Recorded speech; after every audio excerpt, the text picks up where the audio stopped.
across the UK. On DAB+, on YouTube, on your mobile, and on your side. This is Talk.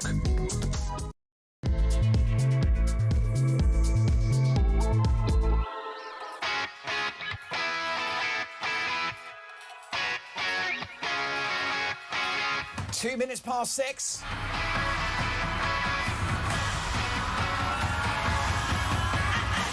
Wakey, wakey, rise and shine. Happy Saturday, one and all. Mark Dolan, Talk Breakfast. Look, I know it's early, but you and I got work to do, so get the kettle on. I want you to leap out of the bed and into the shower, and let's get down to it.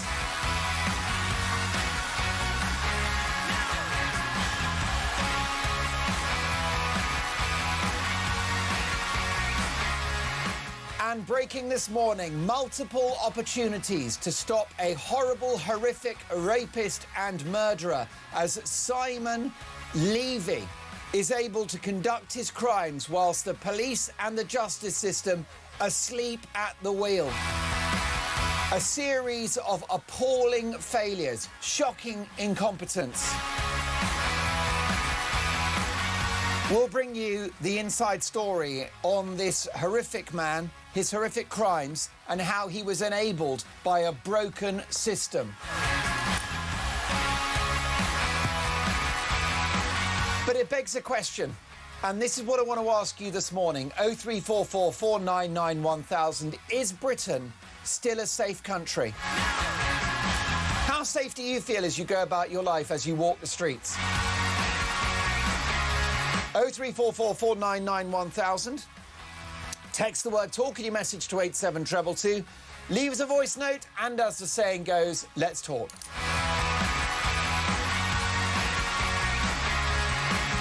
Well, in just a few minutes, I'll be joined in the studio by retired ex-cop Peter Blexley. And let me tell you, he is spitting with rage. Stood accused of rape, and yet they extended his bail. In fact, on one occasion, when he had his bail extended, he went out and committed another attack on the same day by way of celebration.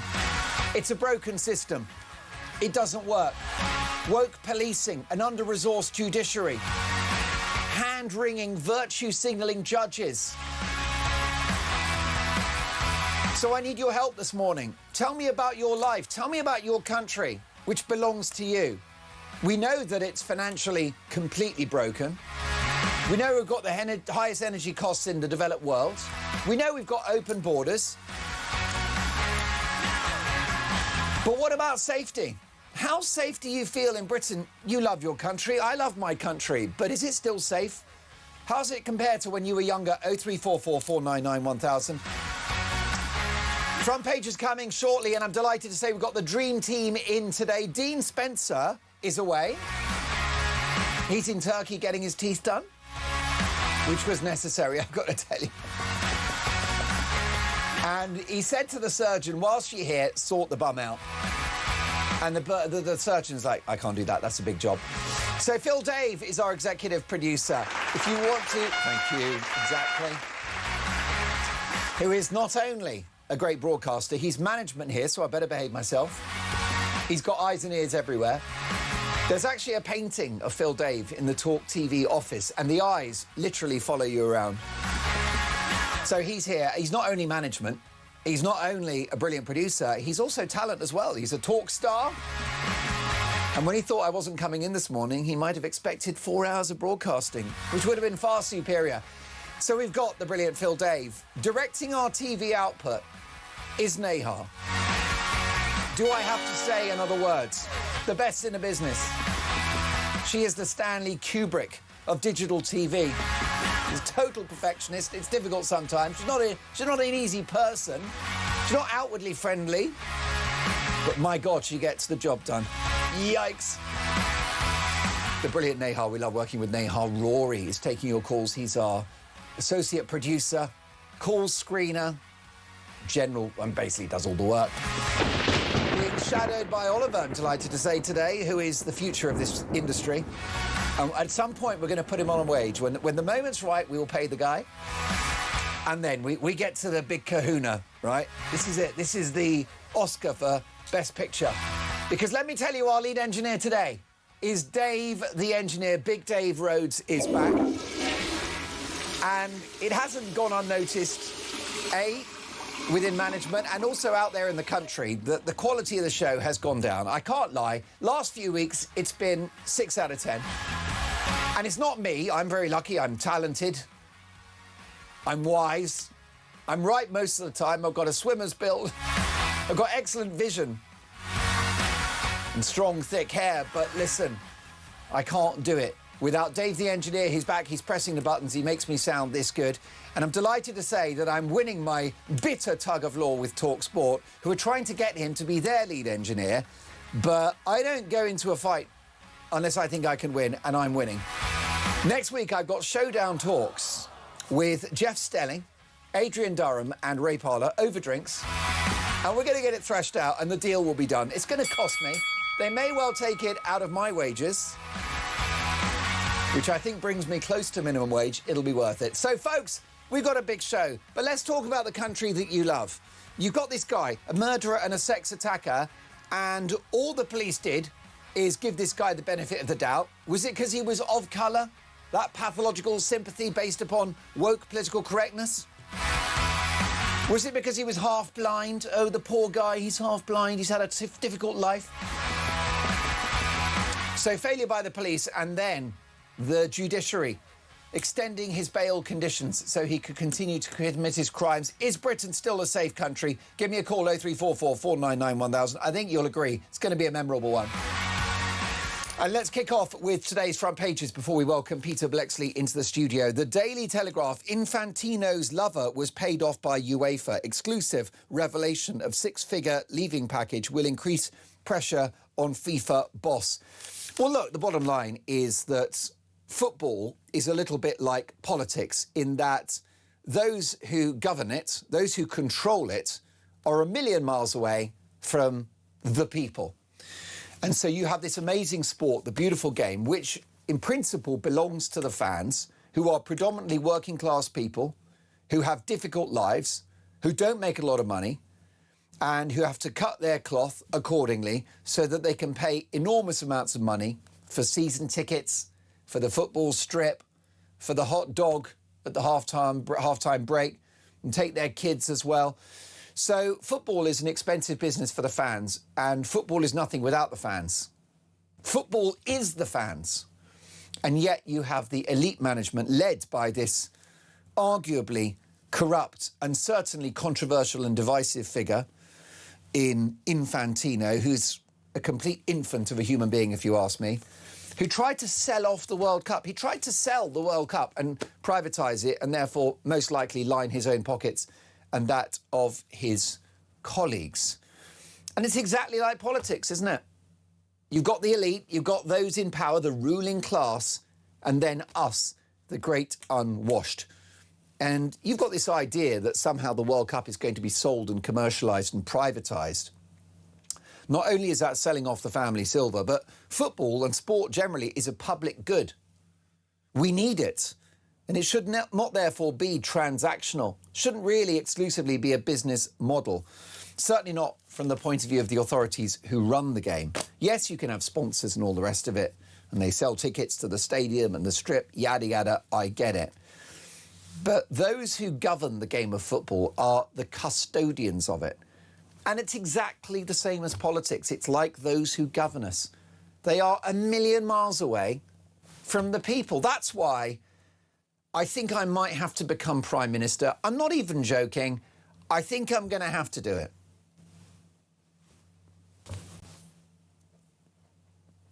I don't see an alternative, Big Dave. Look, do you know the great thing about that silence? Dave the engineer woke up. I will say secretly, I do think Dave prefers talk to talkSPORT.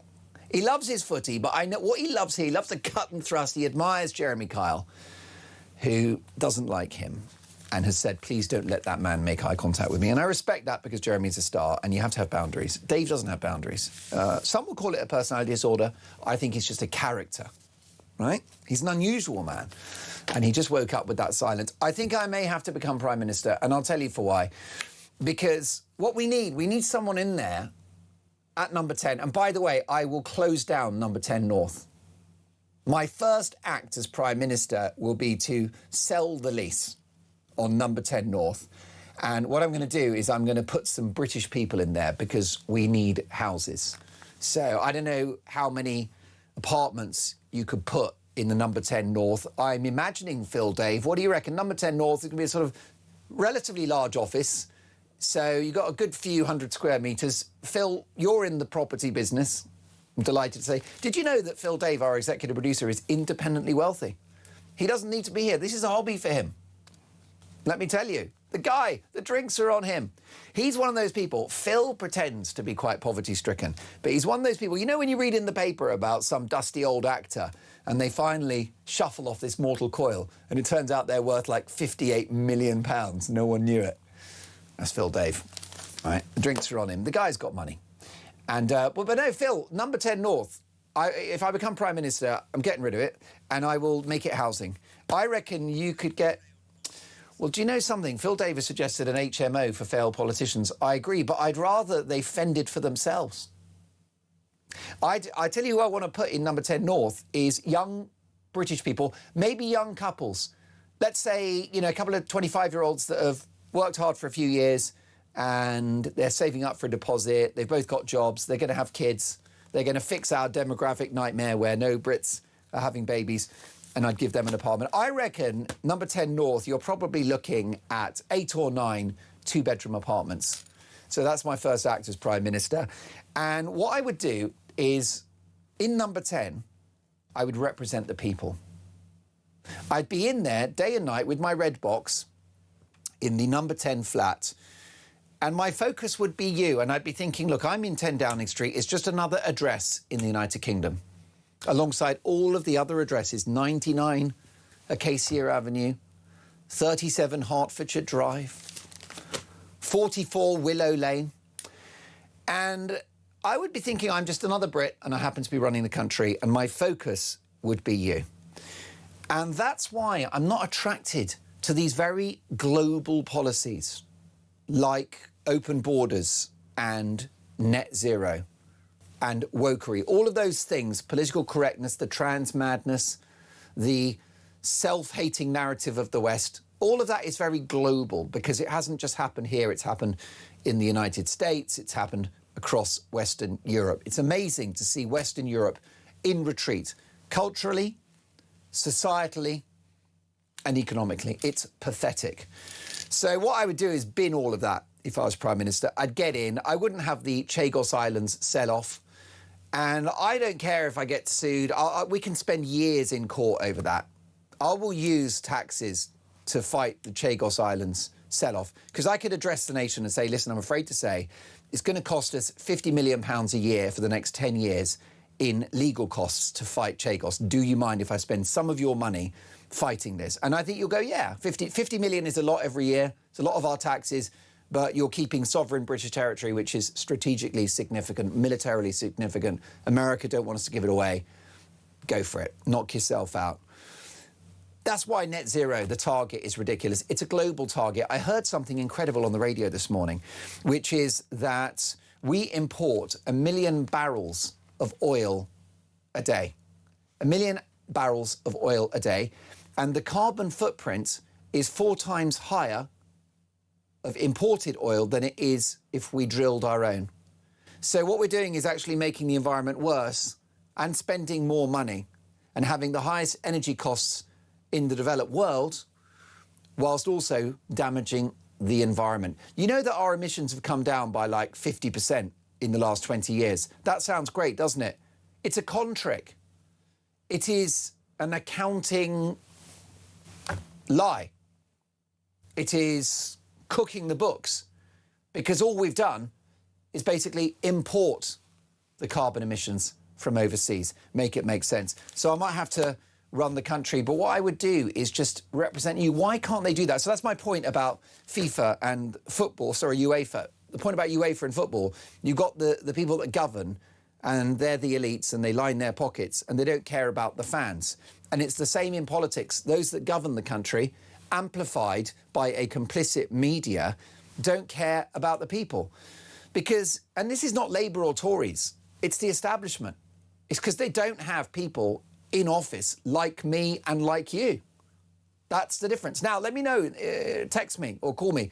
Would I change as Prime Minister? Will I just be another one of them? Do you think I would keep this vibe, this clarity that I've got this morning at 17 minutes past 6? But if I was in number 10, I'd be very different to them, because look at what they do. The net zero target is this global thing, and it hurts especially poor people because it makes it expensive to put petrol in your car, which working class people need because they drive vans and they take their kids to school, and often their work involves a car, or often they live in a place that requires a car just to get around. So how can you have policies that make petrol and switching on the heater in the winter more expensive? It's an outrage. How can you have open borders, which creates competition for scarce state resources? 3 billion a year just to accommodate illegal immigrants. If I was Prime Minister, I'd be thinking that's really bad for my people. You got these folk coming in, we don't know who they are. They're not all criminals, but some of them will be. So none are coming in.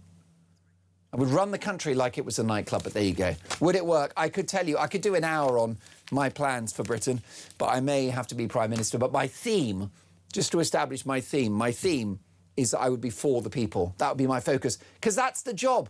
You're the Prime Minister and you represent the people, but it's not how those that govern us think. It's not in their mindset. It's a cosy club.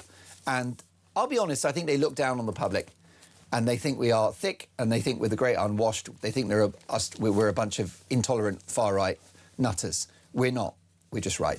The Daily Mail, tube monster bailed to rape and murder. Kemi leads chorus of outrage over sex predator repeatedly freed to carry on attacking women. The Times, net zero plans rolled back. Electric car sales targets to be watered down. Energy Secretary could delay clean power pledge. Bin the whole thing. It's a joke. Have you been to China? Have you seen India and their emissions? Do me a favour. Daily Express, sex predator let out to kill. iWeekend, take control of tap water to tackle pollution, sewage, dumps, leaks, etc. Burnham urged.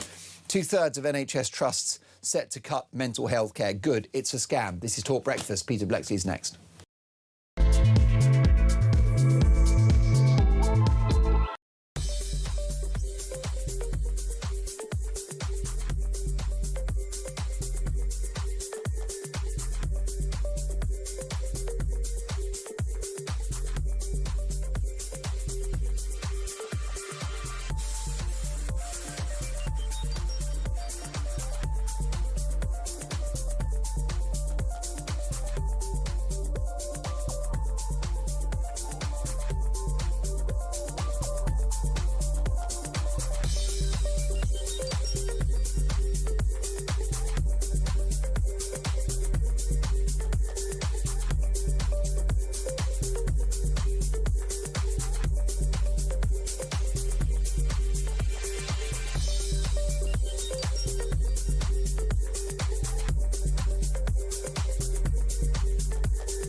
We've been on the beaches for 2 days running.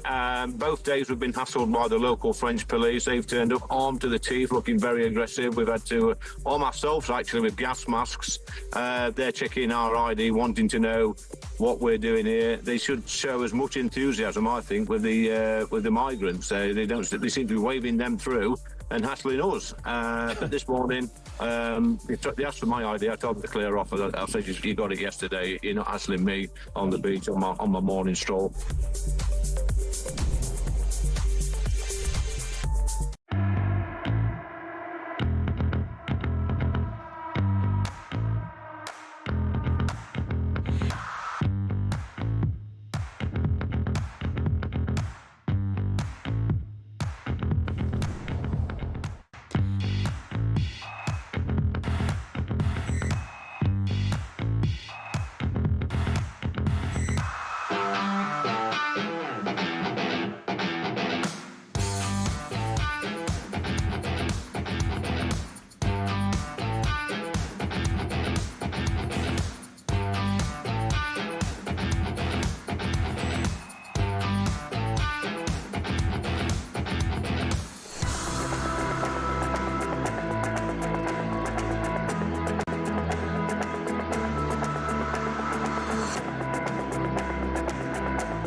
across the UK. On DAB+, on YouTube, on your mobile, and on your side. This is Talk. You are listening to Talk Breakfast. Is the United Kingdom still a safe country? Stuart in Gloucester, good morning, Mark. For many years, the Uni Party have bit by bit eroded our country and take us down a path that neither we wanted nor voted for. Now our streets are not safe. Our women and children feel in peril. We're allowing criminals to just wander into our country and support them with a roof over their heads and pocket money. We let dangerous criminals out of prison, and woke ideology refuses to punish anyone on the left or in a minority. We need radical change and a massive reset, and soon.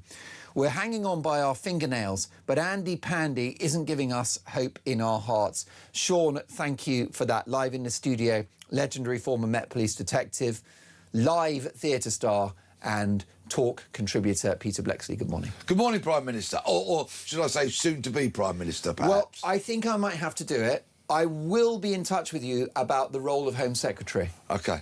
OK, I'll gladly take on that. Right. If you were Home Secretary, I feel the country would be safer overnight. Policing would improve, I can guarantee you that. Most definitely. I know it's a tough job, I understand that, and rather them than me, Peter, I will not trivialise how difficult it is within the judicial system. They're very under-resourced. We know there's no prison places. And then, of course, being a cop is a tough job as well. But can we just go through the catalogue of errors that saw this monster Simon Levy commit his crimes with abandon? It's utterly appalling. But I'm going to pick up on a point here, if I may, that not many of the papers, in fact, I haven't found it yet in one of the papers, I haven't read them all this morning, but a point which, for me, perfectly sums up the pathetic state of British policing. During the investigations, twice, both an officer from British Transport Police and an officer from the Metropolitan Police, because both forces investigated him, twice Levy had returned to him a travel card, OK, which he used to travel on the tube. And, of course, as so much of his offending took place on the tube. But it gets worse. That travel card was actually stolen from a bus driver. Now, that not only is that a crucial piece of evidence, because you would seek to debrief it. You go to Transport for London, they give you a full record of to the second of when that card has been used, where, when. Absolute full record, which, of course, eventually was very important evidence. But giving that travel card back to him... They handed it back to him. Twice, which facilitated his offending, is like giving a getaway car back to an armed robber. And I'm not being flippant or facetious here. It's of that kind of level of utter stupidity. So where are the detective brains here? Where are they? What is the level of detective nous, instinct, training, supervision, management? Where is it? Because surely when you've got a man who you know is repeatedly offending on the underground, you do not hand back to him a travel pass. So what was happening, broadly speaking, is that this man began by touching women inappropriately. He was aggressive. There was harassment. These crimes escalated. It was on the radar of the authorities. He turned up in court a few times, and he had every time his bail extended. And on one occasion, on the same day that his bail was extended, he raped a woman. Yeah, it's a litany of absolute catastrophic failures on a huge level. But what irritates me massively about this is we, over the years, have talked about Valdo Callacane in Nottingham and his murderous rampage, and what was proven in that inquiry, a litany of police failures. Let's take Stephen... And it was more, just before we get to Stephen, it was worse with Valdo, because not only was it a litany of failures, it was also policy, because a view was taken by the medical authorities that black men are overrepresented in secure psychiatric units. Yep. But let me just focus on the policing failures, if I may. Yeah. Right? Yeah. The failure to execute a warrant. He was wanted on warrant. The wonderful Barney, Grace, Ian Coates should be alive, and all those other people he injured. Should not have happened. Stephen Port, the serial killer of gay men, went on to kill because useless detectives did not identify the cases for what they were. In other words, murder. Murder. And do you know what? There used to be a line in the old murder manual, which was kind of like the Bible of murder investigation. And that line was very, very important. And it said, think murder until proven otherwise. And that applies in this case of Levy as well, because a woman was found in the stairwell. Uniformed officers attended. They brought in what was called the HAT team, the homicide assessment team. They said, oh, leave it to local officers to investigate. We're not convinced. It wasn't dealt with as a murder in the first place because, of course, the murder manual has long since been ditched by woke, fluffy progressives, as they call themselves, policing leaders, because they think that everything in the policing past was bad and now everything they do is good. And of course that's just complete and utter tosh. Policing has never been perfect, but there was a lot of really good stuff that went on. And it was worse when it is worse when it's woke. You can't have woke policing, can you, by definition? No, absolutely. It's antithetical to the idea of crime prevention. Of course it is, absolutely. It's offensive. It's deeply, deeply offensive to somebody from a law enforcement background like me to even The idea that you can be a successful cop and politically correct, that would be up there with being a soldier and be politically correct. Yeah, exactly. So how's that going to work out for you? Well, if you're a soldier, you're going to get killed. And if you're a police officer, you're going to make mistakes, catastrophic mistakes that lead to the loss of life. Valdo Calacane, Henry Stephen Novak, Port, the list is on there. Stephen Port, that led to further deaths. Axel Rudabakana, the Prevent programme, law enforcement officers went on to murder. These mistakes, these catastrophic mistakes that I believe are born out of failing to grip things, and this is my expression that I use, grip. And I saw firsthand how it works in policing because I went out with police officers from Bedfordshire not so long ago, sat in the police car with them. They go to a call and they just kind of, as I see it, they put a sticking plaster on a gaping wound. Because, of course, they're under pressure to go to the next call and the next call and the next call. And I actually saw it. We went one day to a situation, a neighbour is complaining about very, very unpleasant behaviour from next door. They go to next door. We step over the empty vodka bottles and find a chronic alcoholic who, when she gets really smashed, starts behaving in a way where she really needs to be arrested, but wasn't. And guess what happened? Because they put a sticky plaster on it, we got called back the following day. And this is a failure to grip because, of course, sitting way above that frontline police officer, who was well-intentioned and a thoroughly nice young man, but sitting way above him is an ambitious chief inspector who wants to become a superintendent. And that chief inspector has in front of him a spreadsheet. And he's got to fill that spreadsheet. And he's got to show results. So actually, the officer going to that case, putting a sticking plaster on it, enables the ambitious chief inspector to tick a box in his spreadsheet and show how effective he's managing everybody. No. They're not managing them effectively in the slightest. They are failing to grip circumstances, and so they are being called back. They are creating an even greater workload because they don't deal with things properly in the first instance.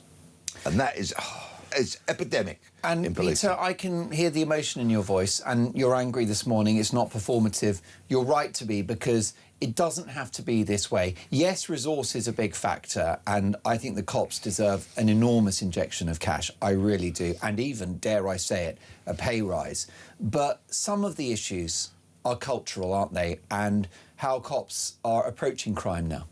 Well, that could be applied in this case. There are, of course, investigations going on now. The Independent Office of Police Conduct are investigating a couple of officers. I think there will be more investigations as other failings are unearthed. There may be of course, we know that the two victims that were murdered, let alone all the other victims of his sexual assaults, of which there are many, many, many, but the victims of the two murders and the rape, of course, worked in the sex industry. So, was there an element, and I put this question out there, was there an element of the police being a bit dismissive towards these people? Was there some unconscious bias or conscious bias that, well, they're sex workers? What if these women had been middle class, middle-aged, mothers of two, driving a BMW, for example? Would the police attitude have been different? I don't know. I really don't know. But it's a question. We know with Stephen Port there was an element of some thinking being swayed because his victims were gay men. You know, and like one of my proudest days in policing was when we investigated the murder of a woman who worked in the sex industry. We called them prostitutes and that. Yeah. And to solve that crime gave me so much pride because we did it for Christine, we did it for justice, and we achieved that. So, you know, and this year, I'm talking about many, many decades ago, and we didn't have that unconscious bias. No. We just did it because a life had been taken. And you could see the difference between right and wrong. And a great, you know, we were witnessing wickedness and evil, and you decided to go out there and avenge for the victim. Because we clung to that phrase, which we would all say, a life has been taken. Right. Disregarding who it was, their sexual proclivities, what they did for a living, the colour of their skin. As far as I was concerned, and the detectives I worked with on murders, a life has been taken. Anyway, this is just appalling that the police, the CPS, failed. And look at those other cases I mentioned. That's why I'm so upset about all of this, because lessons are not learned, are they? They're not, and we're going to see this institutional failure play out time and time again, which lets down the public and lets down the victims. And Peter, before we get to the break, is there a possible scenario where this man's half-blindness, and blind in one eye, or his skin colour may have enabled him to continue to perpetrate his crimes? Who knows? Who knows? Can it be ruled out? No, it can't at the moment because we simply don't know. I cannot speak for the officers because I wasn't there. I don't know. Let's wait and see if any such... Because skin colour protected Axel Ruda-Cabana, Salman Abedi, responsible for the Manchester Arena bombing, and Valdo Calacane. All three of those cases, all three of those people were not apprehended because of their skin colour. Yes, well, we'll have to wait and see. But what we do know, and actually on page 9 of The Sun today, there is a timeline, and it lays out all the details of when and what, and it's lengthy, of course, because his offending was so protracted and so frequent and so appalling. If there was any kind of leeway given or any corners cut or anything not done because of the colour of his skin, that would be absolutely outrageous. But we do know the Crown Prosecution Service should have kept him locked up. They should have gone to the court. They should have sent somebody in person saying, this is a dangerous predator. Do not let him out on the streets, please, and put all of the evidence forward as to why not. That didn't happen. He was freed. He was out there. He was able to... He killed again. We have, I mean, not to labour the point, but we have seen the police treat people of colour differently in recent times. And all the evidence has been laid bare. We absolutely know that. And health professionals and the such like, because they get ensnared in this wokery. And, of course, a police officer who is now a lecturer, a senior lecturer in policing at a university, just a couple of weeks ago, went on social media and actually said, if I saw a colleague fighting with a black person, I would not taser that person, because, he said, physical injuries heal, an allegation of racism sticks. Oh, my goodness. I mean, what an appalling thing to say. It is a shambles. Folks, Peter and I need your help with this morning. A catalogue of errors, incompetence, and maybe woke ideology has seen a man commit murder and rape on a serial scale, with impunity, seemingly. On the one day that he had his bail extended, he raped a woman. How did this happen? And it begs a wider question. Is Britain still a safe country? 0344 499 1000. Rory is taking your calls. 6:37. More from Peter Bleksley next.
Across the UK, on DAB+, on YouTube, on your mobile, and on your side.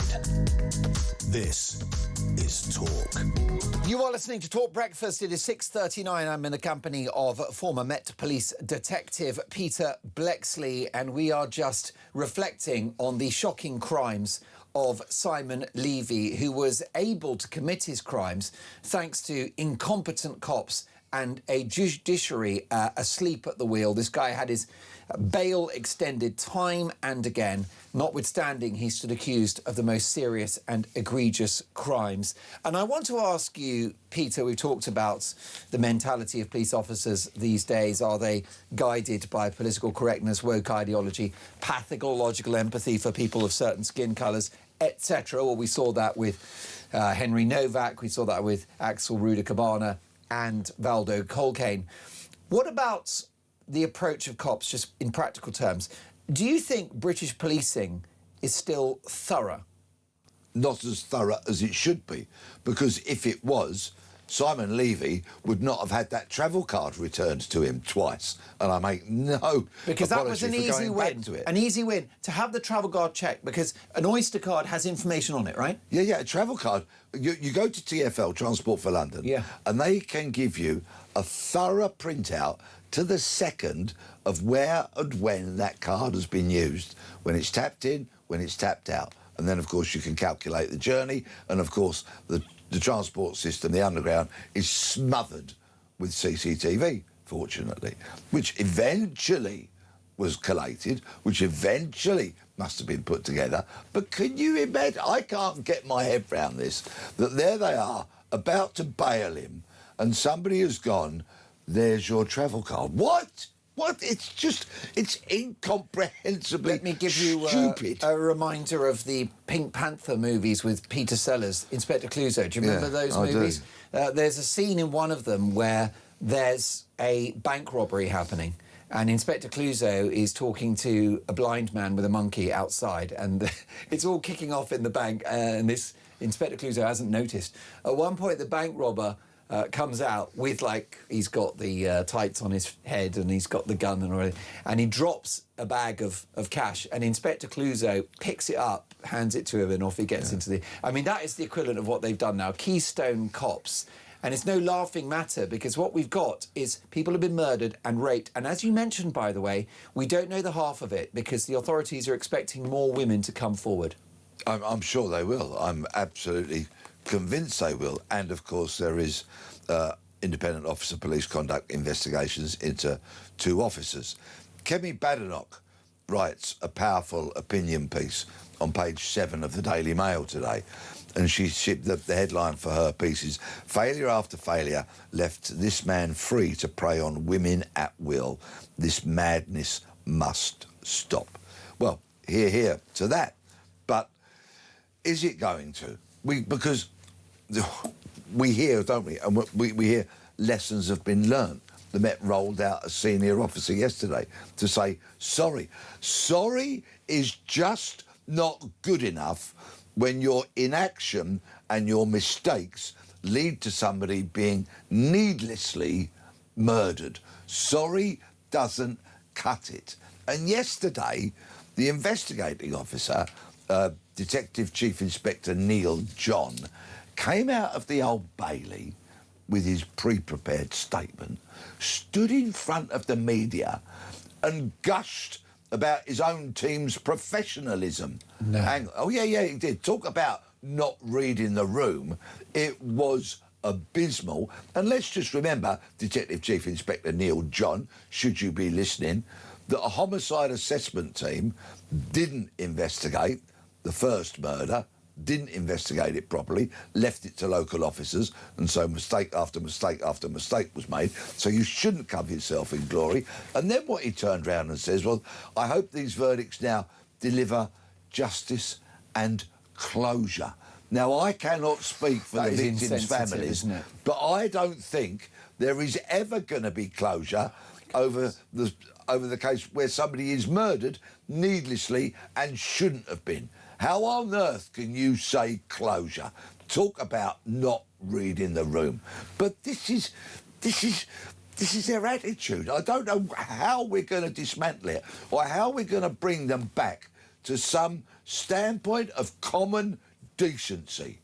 Just decency. That's what we ask for, and competence. Yes, and I attended a lunch about a year ago, and it was retired Met detectives like your good self, and all the speeches were from retired cops railing against woke and about political correctness and not being able to roll your sleeves up as a police officer in 2026 and get the job done, which of course is a big problem. I mean, we've even got, and of course it's not on the same scale of gravity, but the Met police chief speaking to Nick Ferrari on a rival network in the last 24 hours, was asked about a police investigation into the journalist who exposed fake Cambridge professor Jason Arday. Yeah. This was 4 months. I mean, it wouldn't have been 24/7, but it was 4 months, I think, of police work on and off, of phone calls, speaking to a journalist, doing their job, and in the end, proved right. This guy was a complete charlatan, a liar, and a fantasist. And this Met Police chief was asked about that, and he said, yeah, we dropped the ball on that one. Yeah. I mean, the flippancy of that response. Absolutely disgusting. It's absolutely appalling. Not drop the ball. A brilliant It's specialist. a scandal. Yeah, absolutely. So this was a specialist journalist. It was Rowley, Mark Rowley. Yeah, so Mark Rowley, yeah. Well, the journalist Rowley works for the THE, the Times Higher Educational Department. He emails the professor, asking him a series of... Albert Einstein himself. Yes, indeed. Olympic gold. Oh, no. Anyway, he was in the Rumble in the Jungle, yeah. Yeah, exactly, and the Battle of Hastings. Yeah. Anyway, so the journalist asks entirely legitimate investigative journalism questions, and a complaint is made to the Met. And as you say, for Rowley to speak of it so dismissively like that, dropping the ball, and we are talking about a fundamental cornerstone of this once great nation, which is freedom of speech and journalists to be able to do their job.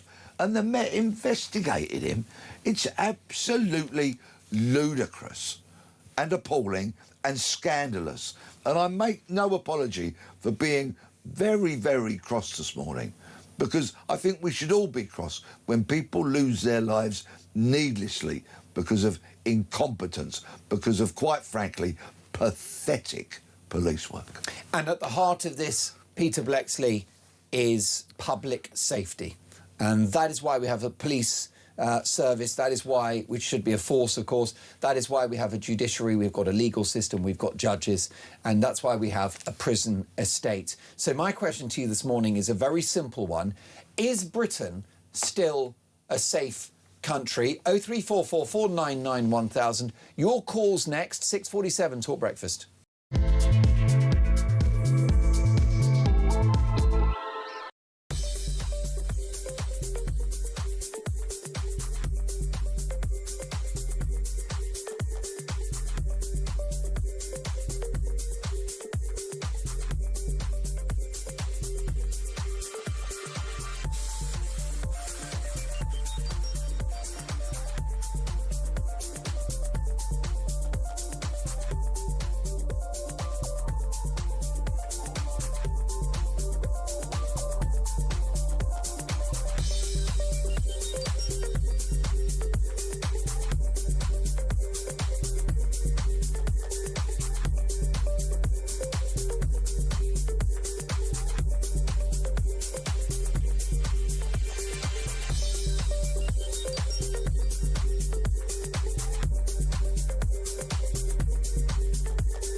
Do Reform, however, have a plan to build more prisons? Yeah, 100%. So we will have overseas prisons.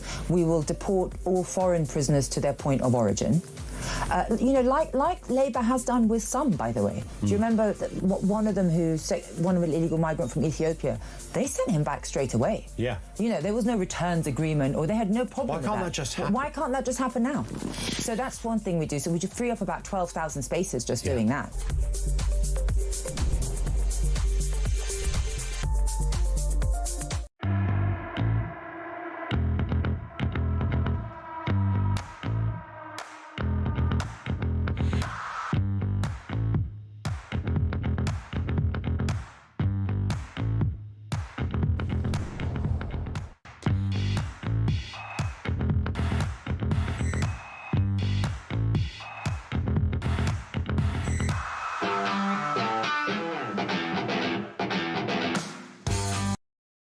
Across the UK, on DAB+, on YouTube, on your mobile, and on your side. This is Talk. You are listening to Talk Breakfast. Is Britain still a safe country? We're in the company of the former Met Police detective Peter Blexley, and Josie has called in Leicester. Good morning, Josie. Good morning, Mark. Good morning, Peter. How are you both? Are you okay? Very good. Josie, how's your Saturday morning going so far? Have you had your first cup of tea? Coffee I drink, so I only have one coffee in the morning, yes. And that gets you going. Do you go instant or filter, or what's your solution? Oh, no, it's got to be percolated. Oh, look at that. Very posh. Well, Josie, I'm glad you've got the caffeine coursing through your veins. Do you think, do you feel safe in the United Kingdom? What do you think? Not anymore, no. I mean, I'm British Asian and basically born and bred in Leicester, and we had excellent policing and really good community. And I just feel now, in the last after the Boris or Sunak's wave, whatever you want to call it, these people that are coming in from different cultures that are coming in, it's intimidating. You feel like they don't want to integrate, they don't want to mix in, but yet they want to be in England. Do you know what I mean? They're on family student visas, they're buying up properties, and you just think, hang on a second, you're on a visa, you know, and then at the same time, they're making all where you're living in the areas, they don't want to fit in with the rest of the community. They want to still behave like they're still there. And they often dominate town centres, don't they? They make their presence felt, a lot of these lads. Well, it's not even. It's also, you wouldn't believe this. They're probably married with kids, and the men are exactly the same. They're intimidating. These men are from a culture that I don't think England has ever seen.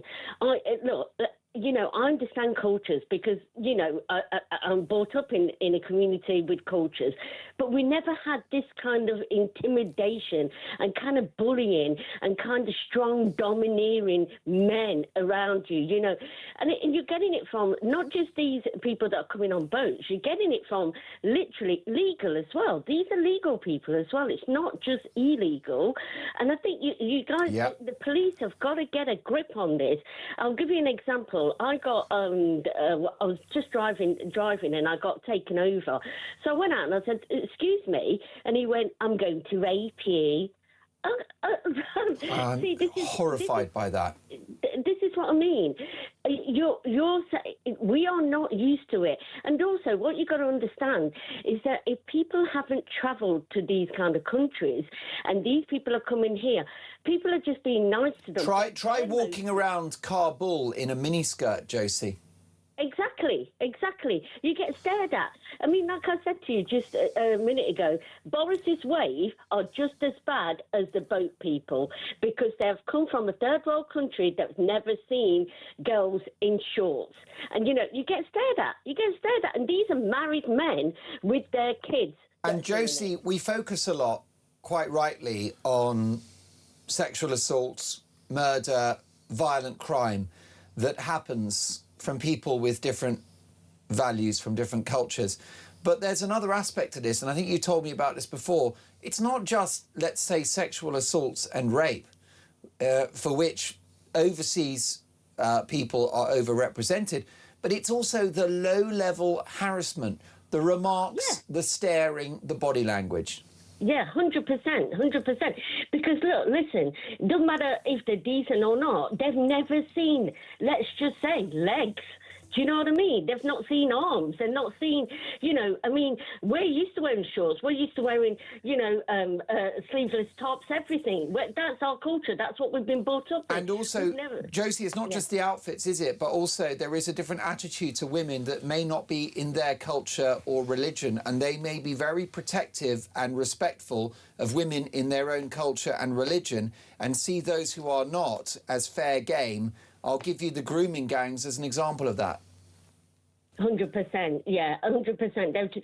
Literally, the thing is, what all the British girls, no matter what background you're from, do not trust them. Don't be gullible and don't ever trust them because they may be nice to you, but they've got different motives behind their brain. Josie, I really love it when you call the show, and you've got to do it again. And I'm glad you had your coffee and percolated.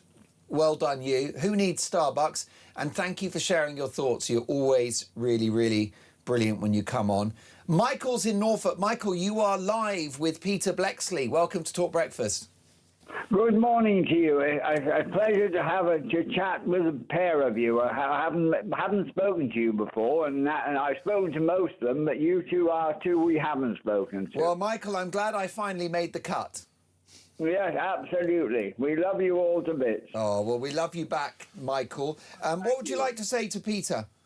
Well, Peter, don't you think now something has really got to be done about these sex offenders? I mean, they are now they've destroyed so many people's lives. I know personally people who have actually been really badly raped and all sorts of nasty things. I don't like using that word on the radio. I know what you mean. Yes, without a doubt, Michael. And police services, the length and breadth of the country, tell us that violence against women and girls and sexual offences are a priority. And they launch various initiatives and they target people most likely to commit offences, and there is some progress being made. But the police cannot prop society up on their own. I think society also needs to give itself a long, hard stare in the mirror. Absolutely. And say, yeah, it's got to be a shared responsibility here. We have to try and root these things out of society by challenging behaviours that are unacceptable. when it happens in front of us. Now, I know there comes an inherent risk with that sometimes, so please challenge, intervene only if you are fit and able. Don't make a bad situation worse. There is always the option of calling law enforcement. But standards have tumbled hugely in this country. Absolutely. Yes. And I know that back in the day we were a more deferential society, and perhaps that wasn't great because it allowed the clergy and teachers and such like, members of those professions, to commit abominable crimes. But let's face it, the world is never going to be perfect because it's full of human beings. But it could be better. It should be better, and we need to take some responsibility. Michael, how have you seen things change in your lifetime? Well, to start off with, when we were children, I used to walk a mile to school every day. You couldn't do that today, could you? Well, you wouldn't send a 10 or 11-year-old off to school on their own now, would you, Michael? I was 6 when I used to walk to school on my own. Oh, my goodness. And everybody was safe. I mean, I literally a mile every day. Imagine a 6-year-old on their own. I mean, I can't think of a patch of the country where that would happen now, Peter. Fortunately, Michael's put a smile on my face this morning because listening to him and his remarkable accent, one of the great things about Britain is the accents. I absolutely love, including yours, Peter. Our regional accents, I really do. The thought of that has made me think of yesteryear and smile. Yeah, a 6-year-old walking on his own a mile to school. What a wonderful, wonderful memory. Sadly, probably never to be repeated. And Michael, briefly, women were safe too back in the day. Yeah. I used to have girlfriends and things. We respected them. We didn't abuse them or be familiar or disgusting with them. Harassment. No. No, I've been married to my wife. I'm from Pembrokeshire originally. My wife's from Suffolk. We've been married now 35 years. And we've had a very good marriage. And it's so sad to see so many people. We know people have been married and divorced 2 or 3 times in that. Michael, she's a lucky lady. Call me again soon. Lots more to come. Is still Britain still safe? Give me a call.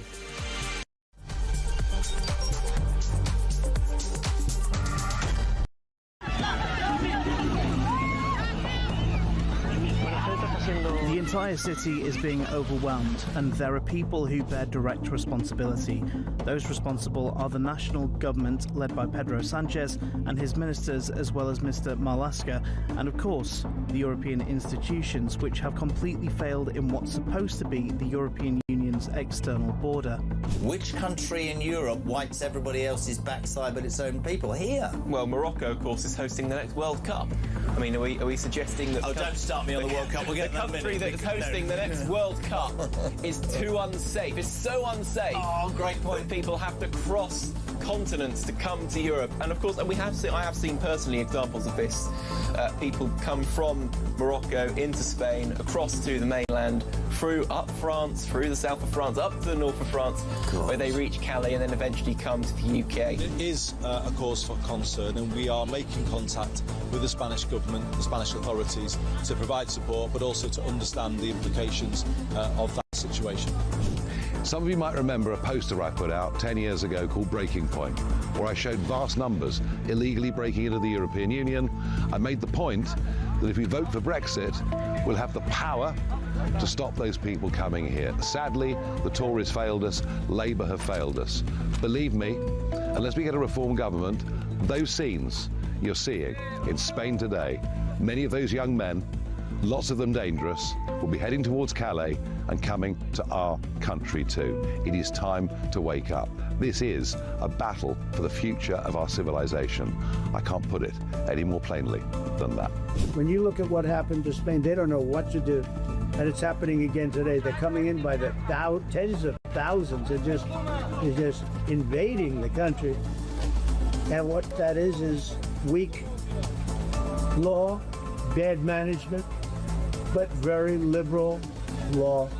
They passed a couple of laws, and people read. You know, people are smart. They read from other countries, and they swam that 3-mile sweat wall, however they got in, but nobody's seen anything like it.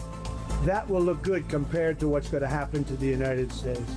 The biggest thing, the worst thing that Biden did is allowing 25 million people into across the UK, on DAB+, on YouTube, on your mobile, and on your side. This is Talk.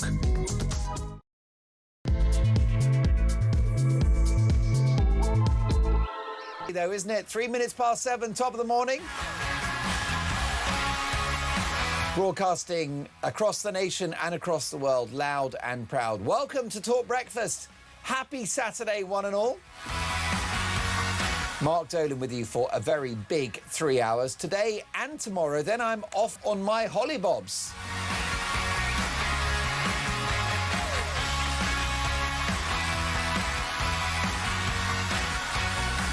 And breaking this morning, multiple opportunities to stop rapist and murderer Simon Levy as the police and justice system stand accused of shocking incompetence and institutional failure.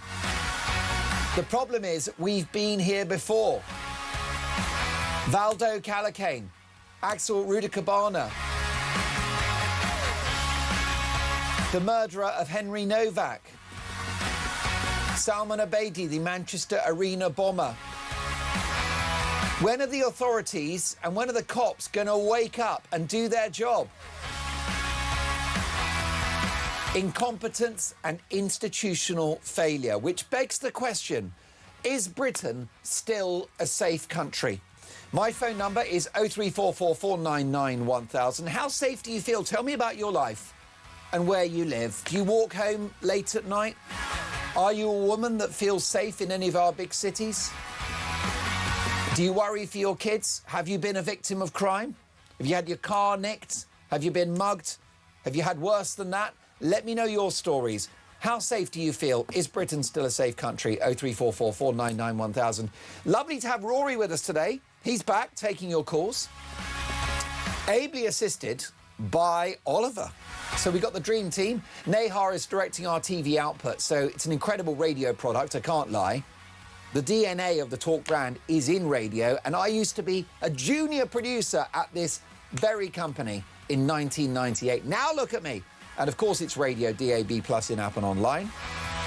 But we are on TV as well, and you can see Peter Blexley, you can watch Dolan's Dispatch, and you can see all of my amazing guests, courtesy of our TV director, Nahar. Just head to YouTube, search Talk, and up we pop. In fact, I'm going to give you a wave now. What do you think of today's tie? Is it acceptable? I realise I look like I'm getting ready for my court appearance. Or I look like an overgrown sixth former. Give me your appraisal. Dave the engineer is pressing the buttons. He's back. And the boss today, executive producer, triple threat, broadcaster, management and elite level producer, Phil Dave. Who, by the way, is just turned 40. He looks about 31. I don't know what's going on. I think it's Botox. I think injections are involved. I saw him doing something to himself in the toilets earlier. I think that was a needle. He's had a lot of work done.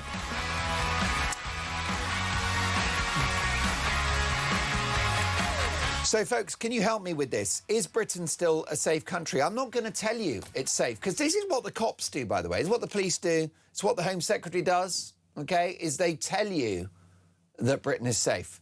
I don't want to be told by Andy Burnham, our brand new unelected Prime Minister, that Britain is safe. I don't want to be told by the Met Chief that Britain is safe. A guy that effectively defended a journalist being investigated by cops for calling out that fake Cambridge professor, Jason Arday. I don't want to be told by the Home Secretary Talk cause is unrelenting. Have you had your 3 Weetabix? Well, I've had my 3 Weetabix and I've had about 20 minutes in bed, so I should be, I should be up and raring to go, let's Well, say. listen, let me tell you, you're looking very smart in that roll-neck sweater of yours. Peter's been with me in the studio, and heads should roll over this guy, Simon Levy, who stood accused of the most serious crimes, and yet we had incompetence after incompetence. On one occasion, this man had his bail extended, and on that very same day, he celebrated, Philip, by raping a woman.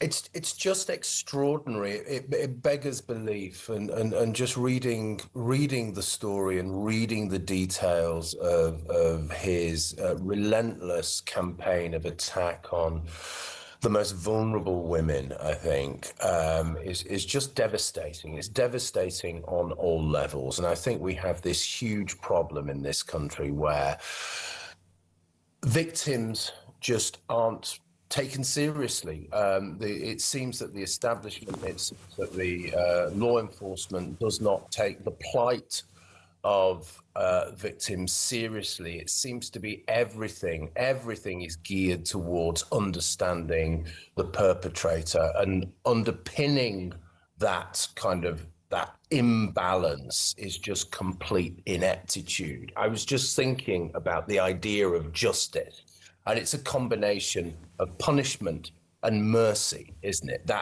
Traditionally, that's how we frame justice, and punishment is about deterrent, but mercy is also about, so people behave themselves in prison, so there's a sense of rehabilitation. But we have the balance all wrong. But it isn't just that. As I said before, it's total ineptitude. In this instance, it was a failure to oppose bail. It's just something as simple as that. It's a failure to gather evidence. It's a failure to understand that you have a sexual psychopath roaming the street who is absolutely, definitely not only going to offend again, but the nature and intensity of those offences going to intensify over time. Now, if I know that and you know that, and I know you've just been talking with Peter about that, why on earth don't they know that? Or at least why don't they acknowledge that and take it seriously? Because it feels to me, Mark, as though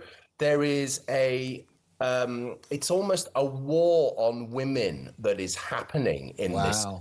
And you were saying, it's a sexual war on women. And you were saying, is this country still safe? I would say now this is a different country. Over the last 30 years, we've had wave after wave of mass immigration. Yeah. We've had a very definite change in demographic. But more than that, there are so many people in this country. Officially, there are about 70 million people. Unofficially, I think there are many, many more than that. And the police service, the judiciary simply cannot cope.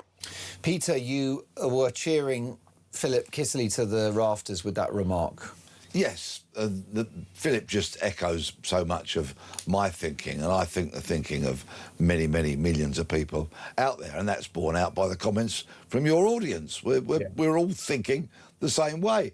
I'd be interested to see what Philip thinks about, though, my point that I raised earlier about the collective responsibility. Yes, we must hold the lamentable establishment to account, but I think there is an element of us needing to take collective responsibility. It may be that in the end we express that by putting our X in the box for a political party who not just says but proves to us that they will do what we want, what this country needs in terms of not only immigration but of the women. But my life has been truly, truly blessed. My heroes are women. My 97-year-old mum is my hero. My wife is my hero. My sister has had a heroic career.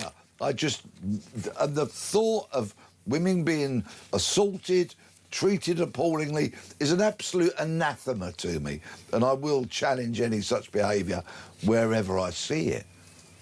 Yeah, definitely. Go on, Phil.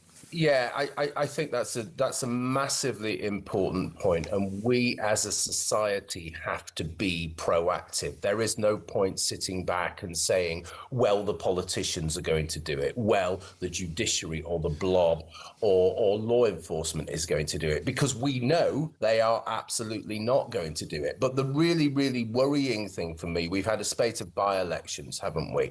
And looking at those by-elections, it's something like, on average, a 47, 49% turnout. It's not even half. So more than half of the population, if you take those by-elections as a, you know, as a representation, more than half of the population are sitting on their backsides and not bothering. So that idea of responsibility, that idea of collective responsibility is so important on many levels. Now, I understand that people are demoralized and feel really despondent, but it isn't an excuse.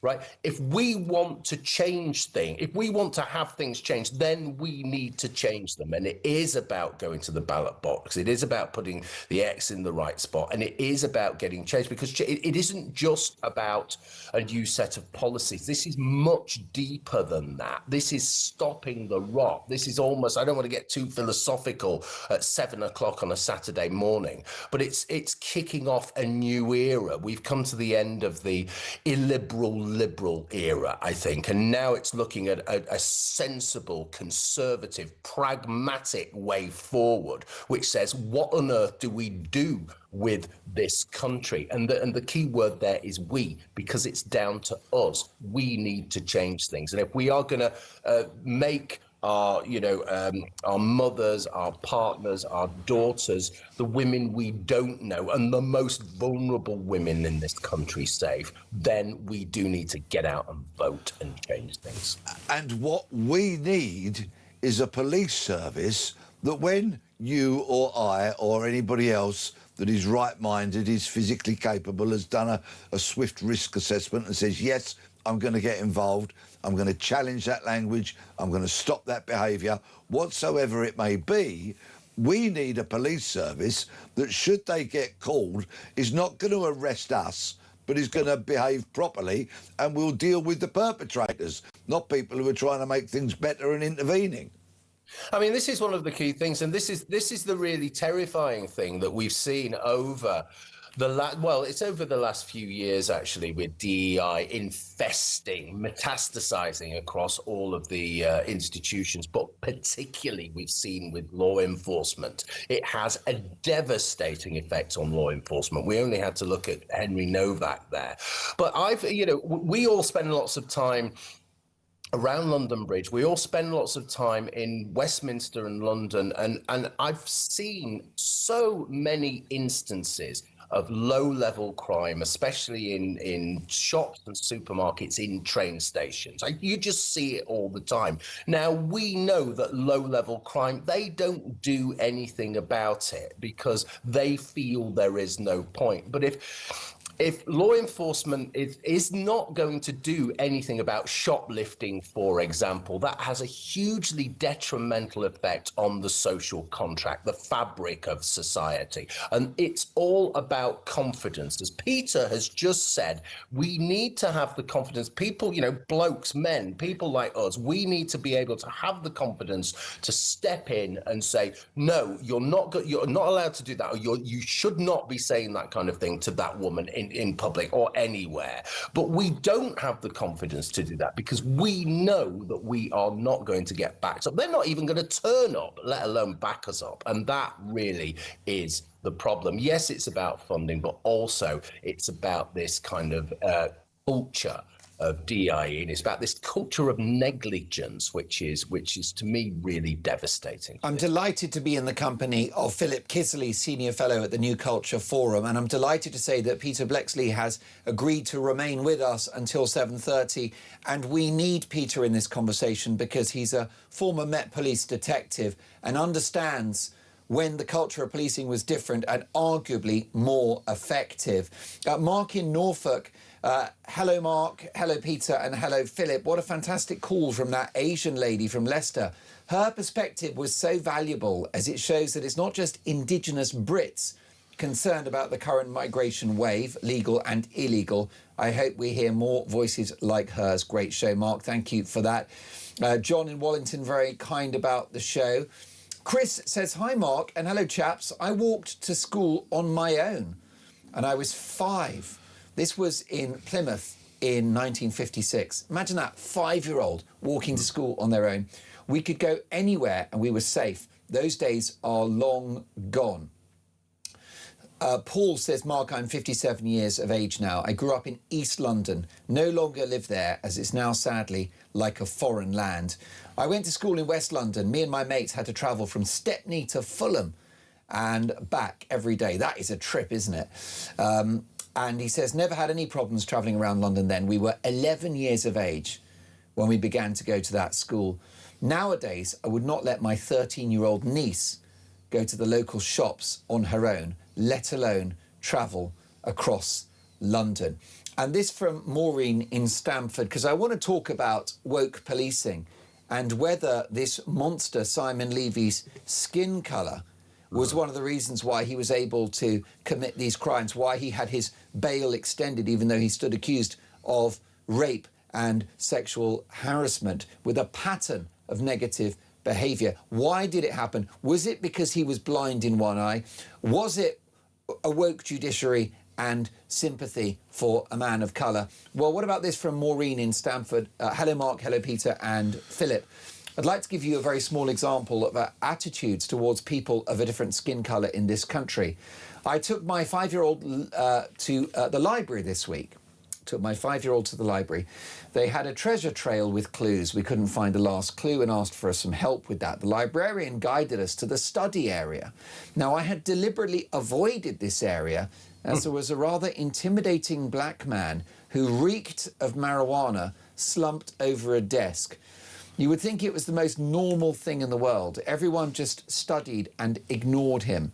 He'd previously been wandering around speaking in a foreign language on his phone.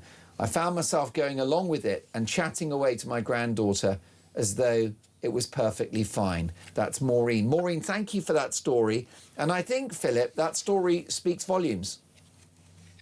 It really does. I think first and foremost, the idea of policing without fear or favour, it seems to be something, an element of the past now. That's one thing. But the other thing that story illustrates there is that people routinely encounter scenarios in which there is obvious danger there. Someone who is, off his face, essentially, on mind-altering drugs in a public place. We know that these psychosomatic, mind-changing drugs, that, there is so much violence because of this stuff, and it is just everywhere. You go into any town centre, and what the first, to assail the senses, the first thing is the stink of weed.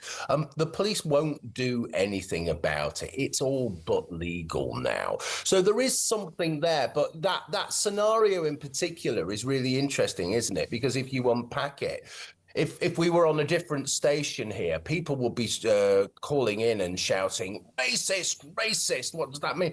But it isn't just about skin colour. I don't think it's even about skin colour. That is about multiculturalism. That is about mass immigration. That is actually about the changing nature of this society. That is about the fact that we don't have a culture that bands us together anymore. That is about the fact that, drugs are just nodded at these days, even in public. So there are a whole load of things happening there, and I don't think racism is part of that. And what we need to do is take this knee-jerk reaction of racism out of. And I'm not saying that racism is right in any way, shape, or form. I'm not. But there are other issues at play there, and what we need to do is focus on those issues and think about how we can change society. And it's about two things. Obviously, it's about safety, but the other thing is about confidence. We are not confident to play these things out because we know we are in danger. Most definitely. I totally hear what you're saying, Philip, but I'll just quickly put that to you, Peter, as well. Maureen's story. Yep. I think it's really significant.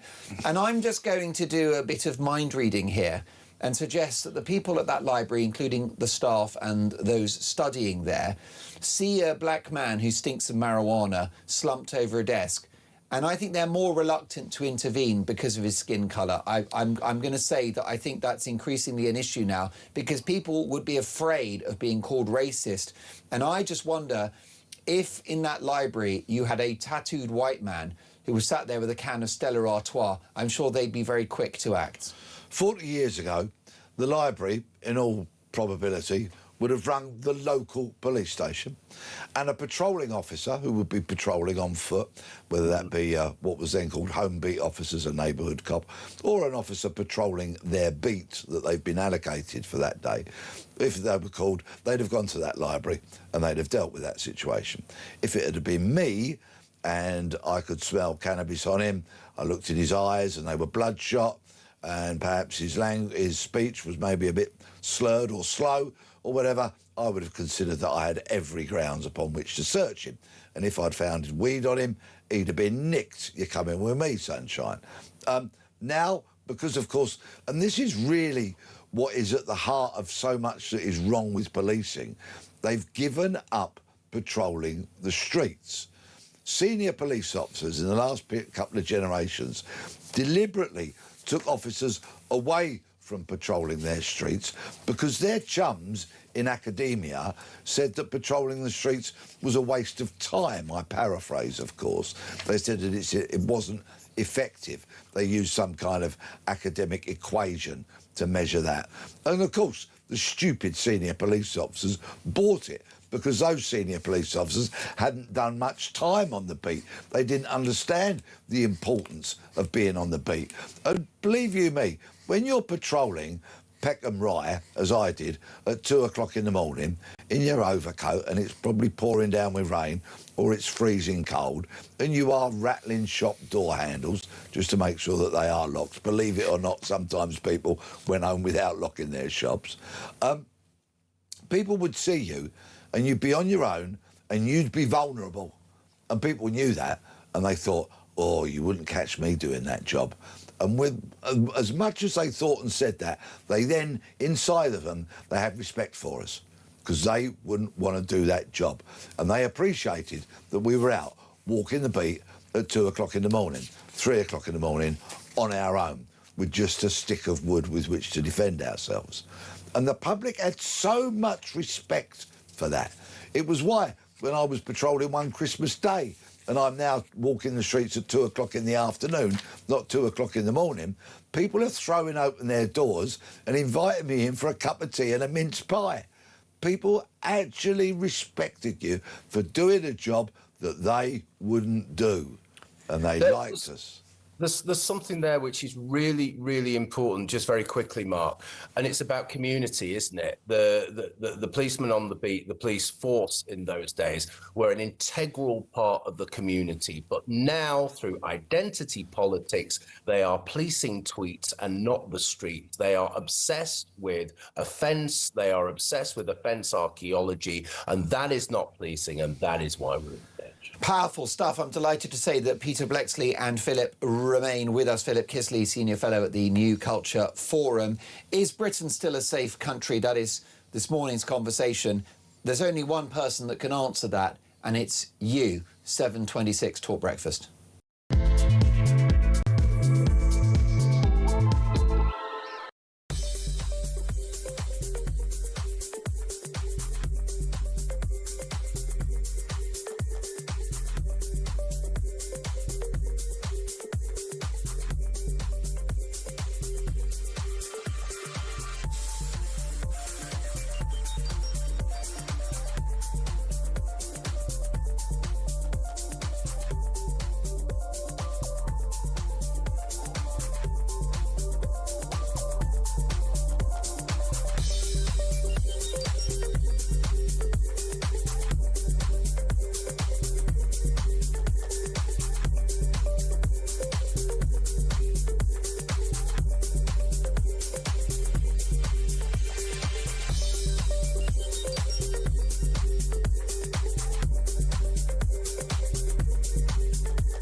My father was born here, my mother was born here, I was born here, I consider myself British. People with exactly the same credentials, but maybe their family came from the Caribbean or came from India, but they have lived here 2 or 3 generations. They shared language, values, beliefs, integrated, assimilated generations ago. Why is they having babies? Why is that a threat to this country? So, Julia, you are here acting as a mouthpiece for the regime that currently governs this country. Do shut up, Charlie. You're embarrassing yourself. What you're saying is exactly the same thing I've been hearing from my... Across the UK, on DAB+, on YouTube, on your mobile, and on your side. This is Talk. Is Britain still a safe country? Chris is in Oxford. Good morning, Chris. You're live with Peter Blexley and Philip Kisserly. Top of the morning, sir. Good morning. I totally agree with everything Peter has said. I was in the police for 10 years at Thames Valley. One thing I think everybody is missing is the judges and CPS.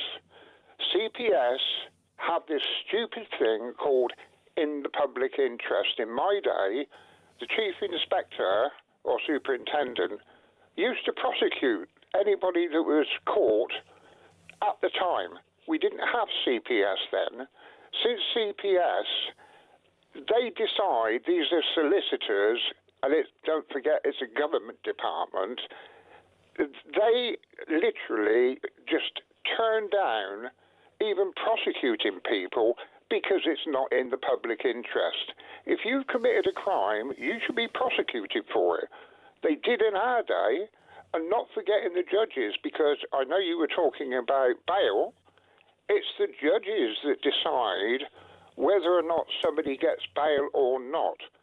So all of the judges, the judiciary system, and the book of sentencing that they go by need to be totally overhauled. And I'd love to know what Peter thinks about CPS and the judges. Chris, I'm really glad that you called, particularly given your own knowledge and expertise in this area. Peter Blexley? The Criminal Protection Service, they were nicknamed once upon a time. Wow. And sadly, please don't think I'm being flippant, but that nickname that they were once given could really apply to the dreadful Simon Levy case and the mistakes they made. Yes, of course, I come from that period of policing where we actually charged people. He took the evidence to the station sergeant. If there was evidence there, he'd stick them on the sheet, as we call it, charge them. We took them to court the following day. We objected to bail. We got in the witness box and did all of that long before the Crown Prosecution Service was a thing. He raises a brilliant point about in the public interest, and he's absolutely right. We charged everyone. If the evidence was there, they went on the sheet, they went to court. Oh, how I long for those days. Most definitely. Philip, concluding this conversation for now, where do we go from here? Well, it's difficult to know, really, Mark, because you can't really come up with any trite, simple solutions which also, you know, like you pour two chemicals together and all of a sudden everything's okay, because obviously that is not going to happen. I think what is very definite is that we can't go back to how it used to be because things are so profoundly broken.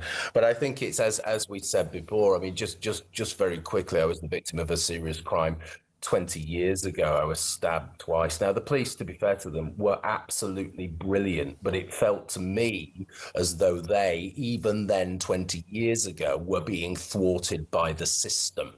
So I think it's working deep. It's stripping the police, the law enforcement and the judiciary of identity politics. It's getting rid of all this stuff that it makes these makes the institutions not fit for purpose. It's dealing with the blob. But again, it's, as we said before, it's voting for change. That is the key thing. So I think you have to think big along those terms, and then the other stuff will come when those things are in place. Philip, I'm really shocked that you experienced that attack. Do you still bear the mental scars? Well, no, I've started talking about it again because I've been asked to talk about it because of the wave of violence that is happening now. I did for a time, but you do get over these things. You pick yourself up and carry on. But these the gang, it was a gang of Somali youths actually, and this is 20 years ago, and this is in Manchester. They were never prosecuted. The police knew who they were, but they just couldn't get evidence. So So it is one of those things that I think we do have to talk about this. We do have to share our own experiences. We do have to acknowledge that we live in an extremely violent society, and we do have to acknowledge that we, the general public, need to do something about it. Well, Peter Blexley, our question this morning is a very simple one. Is Britain still a safe country? What say you? Well, I'm about to leave this wonderful building very soon, and I shall be taking my tie off before I go through the revolving doors and out onto the street and onto the train station. And the reason I take my tie off is because if I see a situation into which I need to intervene, I don't want anybody grabbing hold of my tie. Because number one, they could choke me, or number two, they could pull my head in a particular direction, and where the head goes, the body is sure to follow. So that is my verdict on whether or not Britain is safe. That is absolutely damning. Peter Blexley, an experienced former cop, will not wear a tie when he's going about his day in central London for fear that it could be used against him in a violent scenario. Let me tell you that you are both rock stars, so intelligent, so articulate, right about everything. Philip, go and have a cracking day in that roll neck sweater of yours. My thanks to Philip Kisserly, Senior Fellow at the New Culture Forum, a real gem, and of course, the man himself, Peter Blexley. Peter, have a brilliant weekend with your family and loved ones. Former Met Police detective back on tour in just a few weeks' time. My goodness, he's in demand. Is it any surprise? More to come. This is Talk Breakfast.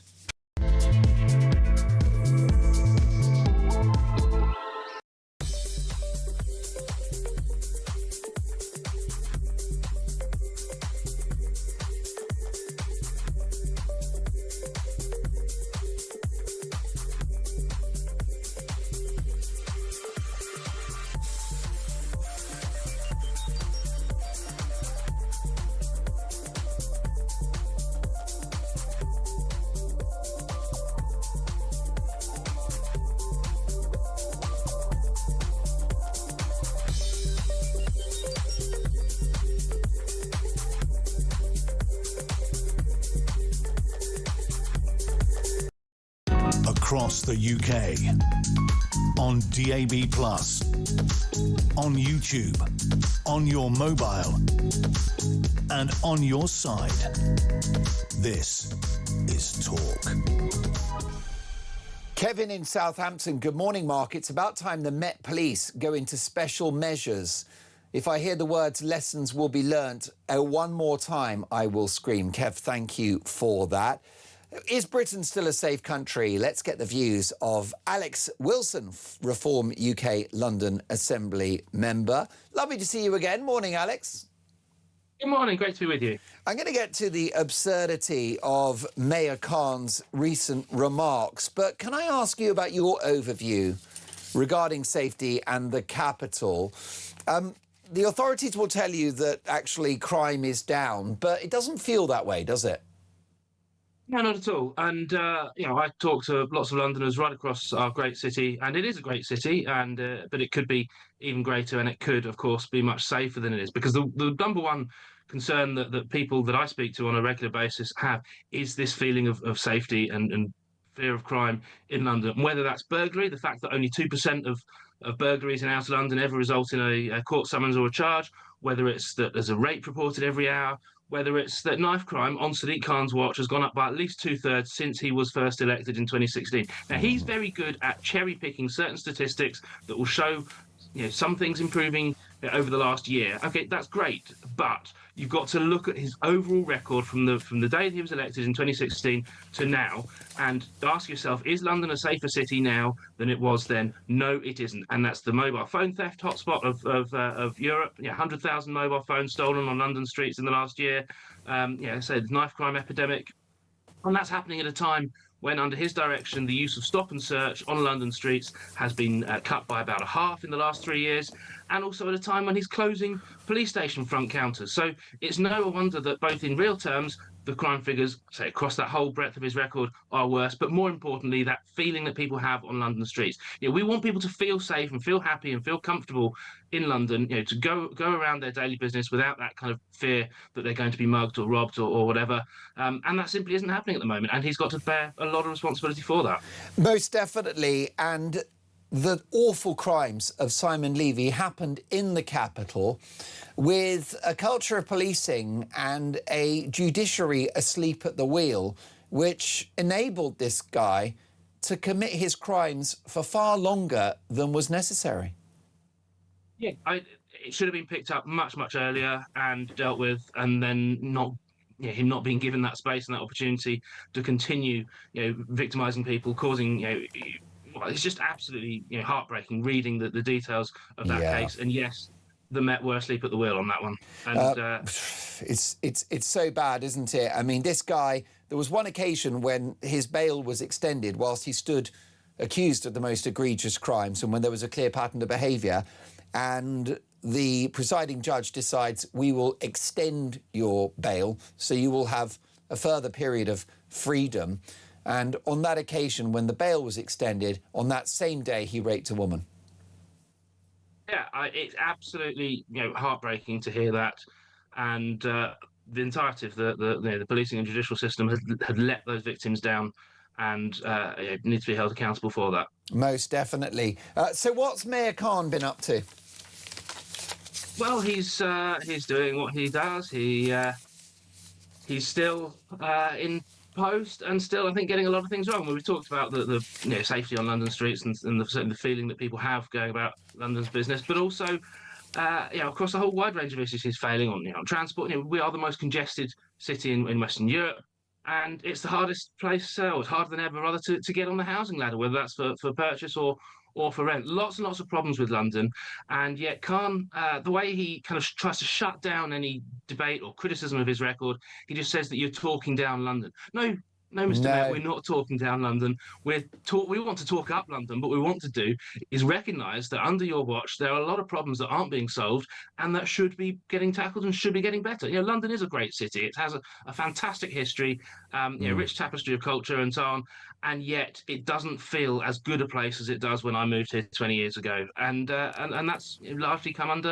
under his mayoral administration. If he doesn't recognise that, then he's got no chance of actually fixing that. The first step to recovery is to accept you've got a problem. London has a lot of problems, a lot of opportunities, yes, but it has a lot of problems that need to be tackled first, and he's not doing that. And yet now he's talking about, well, maybe he'll get his reward in heaven. Well, that's fine. He's already got far too many rewards on this earth. His knighthood, now his peerage. Actually, what I'm more concerned about is the impact on Londoners' daily lives here in the present, today and over the next immediate short term. That's what needs to be fixed, and then whatever he gets up to in heaven, well, that's up to him later on. I mean, I think at the heart of this, it's only my opinion, Alex, at the heart of this is left-wing socialist policies which have slowly degraded London since he became mayor. London was booming under Boris Johnson. I know you've got your differences with him across a range of measures, but he was very pro-business. They definitely got a handle on crime whilst he was mayor. You could argue that Boris Johnson was a much better mayor than he was prime minister. And you've got this guy who it just feels like he'll be mayor for as long as he wants because London is a left-wing city. But all that means is we've got years more of decline to come. Well, Boris was definitely a much better mayor than he was prime minister. And he was very disappointing the way that he ran the country nationally. And I left the Tory party as a result of that. But no, you're right. He did get a grip on crime. And had a much more pro-business approach. Recognised that to have a thriving city, you need a thriving, dynamic, growing private sector economy. That's something that Labour as a whole simply don't get. You look at the cabinet, whether it was under Starmer or indeed now under Burnham, very little real-world business experience in that cabinet, and so they don't understand what it takes to generate economic value and activity, keep the money coming in rather than just squandering it. And you'll see this. Burnham, I think, again, he's got a good reputation as mayor of Greater Manchester, but I think he's going to be a terrible prime minister because being mayor of a metro mayor is a very, very different job. It's about spending money that you're given rather than having to raise it in the first place. And he's going to struggle because he hasn't got that experience of he's been a career politician one way or the other all his life. No real world business experience, no understanding of what it takes to make a country, an economy, a society really tick. And that's the difference between the Labour government and those of us on the right who do understand that you need to generate something of value before you can spend it. And I appreciate the importance of all of the regions of this country. It is the United Kingdom. But this North-centric messaging from Andy Burnham is unhelpful, isn't it? It should be British-centric. And actually, maybe we could love bomb the capital, given the fact that London is responsible for such a large share of GDP in this country. Yeah, I mean, even with the problems that we've talked about, London is still very much a net contributor to the overall economy and society of our country as a whole. I think it generates about 4/10 of tax revenues, for example. It's the goose. London. Let's have it right, Alex. London is the goose that lays the golden eggs. Yeah, and it needs to be treated respectfully as such. And so, yeah, the idea that everything about the north. Look, there's fantastic cities in the north as well, and you're right. We need to pull the whole country together, and make sure that the economy and society does work for the entirety of the country. But you need to recognise that London is very much an important driver of everything that happens in our country. Don't be obsessed by it, but do be respectful of it. Alex, before I let you go, how is your boss Nigel Farage at the moment? Well, he's very busy at the moment, knocking on doors in Clacton. I've been up there quite a bit myself, hopefully going up a bit later on today. And he's looking forward to a fantastic result in that by-election on Thursday. I bet you're the housewives' favourite. Do they like it when you knock on the door? You're a fine figure of a man, Alex. I don't think anyone's ever called me that before. But it's a great response. It's a lovely community. I mean, I grew up just down the road from there in Colchester, right. So that part of Essex is somewhere I know very, very well indeed. It's a lovely place, full of lots of lovely people, and we've got to make sure they all come out and vote on Thursday. It is. I really like Clacton. In a moment, I'm going to do the candidates list. But Alex, what about? No, that's all good. I started it, but just in terms of where Nigel's at and where his head is at, I mean, is he happy at the moment? Does he still want to be Prime Minister? Many people are saying that he's angry in regard to his family getting harassed by the various journalists. Then there's the £5 million bung story that won't go away. Is there a chance that he might throw the towel in? Has Nigel had enough? No, certainly not. I mean, you see the way that he's responded to that, calling this by-election. I think that just demonstrates exactly how committed and how purposeful he really, really is. If he wanted to take a step back, he would have had the opportunity to do that. No, he's fighting with absolutely everything that is in the tank, and there's still a lot more to come. Seeing him engage. I mean, he loves being MP for Clacton. He loves speaking with his constituents. He also clearly loves being on the national stage and outlining plans to save the country. The press conference we had just during the week talking about our new policies on illegal migration. And he's here for the long term, and he's absolutely fighting to win. First in Clacton, and then in that general election whenever it comes. I mean, we're the only party that's calling for general election. We recognise Burnham doesn't have a mandate for what he's doing in government. We need a general election. We need that challenge, that opportunity, and we are fighting hard and fighting to win every vote and fighting to win every seat we can. Alex, thank you so much for getting up early on a Saturday morning to join us. Always enjoy your company. Go and have a cracking weekend, and we'll catch up soon. My thanks to Alex Wilson, the housewives' favourite. Reform UK London Assembly Mayor, and a very nice man. Let's have the candidate list read. And can I just tell you, Jeremy Carr's pre-recorded this, and every time we play this, he gets royalties. Enjoy. So the full list of candidates for the Clacton by-election: Joseph 77, the Independent; Adam Akatip, the Forward Party; Count Binface, the Count Binface Party; Nick the Incredible Flying Brick, the Official Monster Raving Loony Party; Tony Kane's an independent. Woke Trump Kazi is an independent. William Stewart James Clouston is the Social Democratic Party candidate. Rhys Cowan, an independent. Glenn Charles Cummings, an independent. Martin Davis, the Freedom Alliance Real People, Real Alternative. Andy Earlam's an independent. Nigel Farage, the Reform UK Party. Atiye Fards, an independent. Lawrence Fox for the Reclaim Party. Tony Francis is an independent. Robin Green, an independent. Abby Hookway, an independent. Howling Lord Hope, the Official Monster Raving Loony Party. Stephen Richard Ingram is an independent, as is Amy Morris. Derek Norbert Morris is an independent. Michael Noel O'Keefe, an independent. Martin O'Brien, an independent. Nick Pellis, an independent. And Ketanar Kumar Pipiaya is the UK Voice Safer and Stronger UK Party. Daniel Pocock's an independent. James Ransley, the Consensus Party candidate. Jerry Smith is an independent. Kai Stevens for the British Democrats. John Stevens for rejoin the EU. Baron von Thunderclap for the official Monster Raving Loony Party. Pamela Walford is an independent. Marcus White, Everyone is God Party. And Mark Wilkinson for the Independents.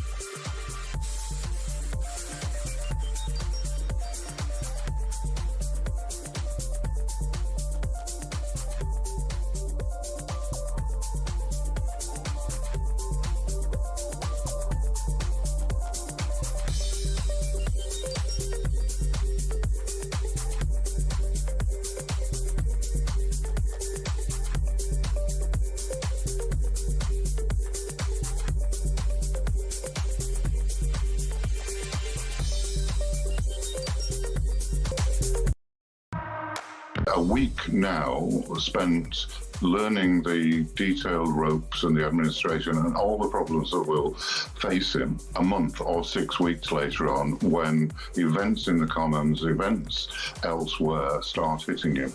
So I think he will come to regret it. I understand it's not just been in a job for a fortnight. He's fought an exhausting by-election. He was Mayor of Greater Manchester. So I understand why he's gone, but I just think practically he is making a mistake.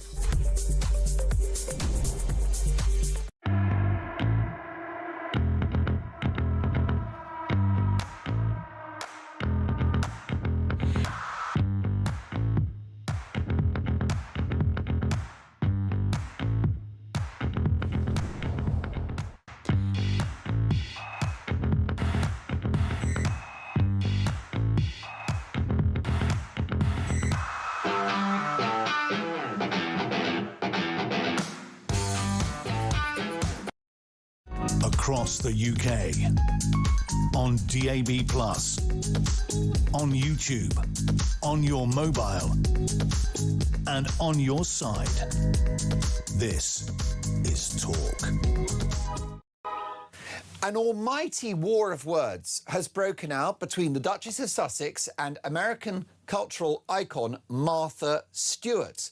Now, Martha Stewart spoke to People magazine, which is a very Sussex-friendly publication, saying that she overheard Meghan Markle boasting about her royal return and her time with King Charles at Highgrove House. Well, sources close to the Sussexes, brackets Meghan, calling the paper, said this is not true, it's fake news. Who to believe? Well, to unpick this story, I'm delighted to welcome broadcasting royalty, Rupert Bell, Talk's royal correspondent. Good morning, Rupert.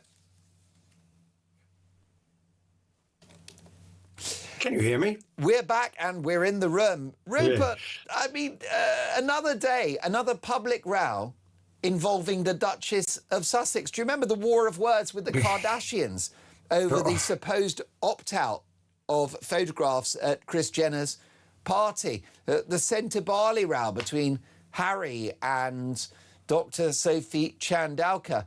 And now this. Well, yeah, and taking on a sort of American icon, Martha Stewart. I suppose comparisons you'd say they were sort of in a different league, but, you know, obviously Prue Leith or Dame Mary Berry, that sort of figure, an iconic figure, lifestyle guru for decades in America, much respected. And all she said was she overheard, she said hello to her, I think, and that was about it, her talking about her time in Europe and about her visit to meet the King and Queen at Highgrove. Whereas obviously what you've alluded to is the Duchess of Sussex has come back and said, that's not true. All I spoke about was we had a nice time in Europe. Well, actually, Martha Stewart has added to that by saying, I think it's quite hard being someone like Meghan, but in a way, because once an actress, then you turn into a princess, and then you try and become a sort of lifestyle person. So I bet she's definitely had a cocking a snoop there at Meghan's attempt to sort of step on Martha Stewart's parade or get involved in that space. So I think there's what you might say, not much love lost now. And actually, what Meghan is doing is calling in question, sort of saying almost that Martha Stewart as being a bit of a dotty old lady, because obviously she's now, I'm not quite sure of Martha Stewart's age, but she's in her 80s. She's in her 80s. So, you know, again, why? All she should have done is just left it alone. But Meghan can't resist sort of clapping back and just makes herself look stupid. So who do we believe? Well, I don't know. I wasn't there.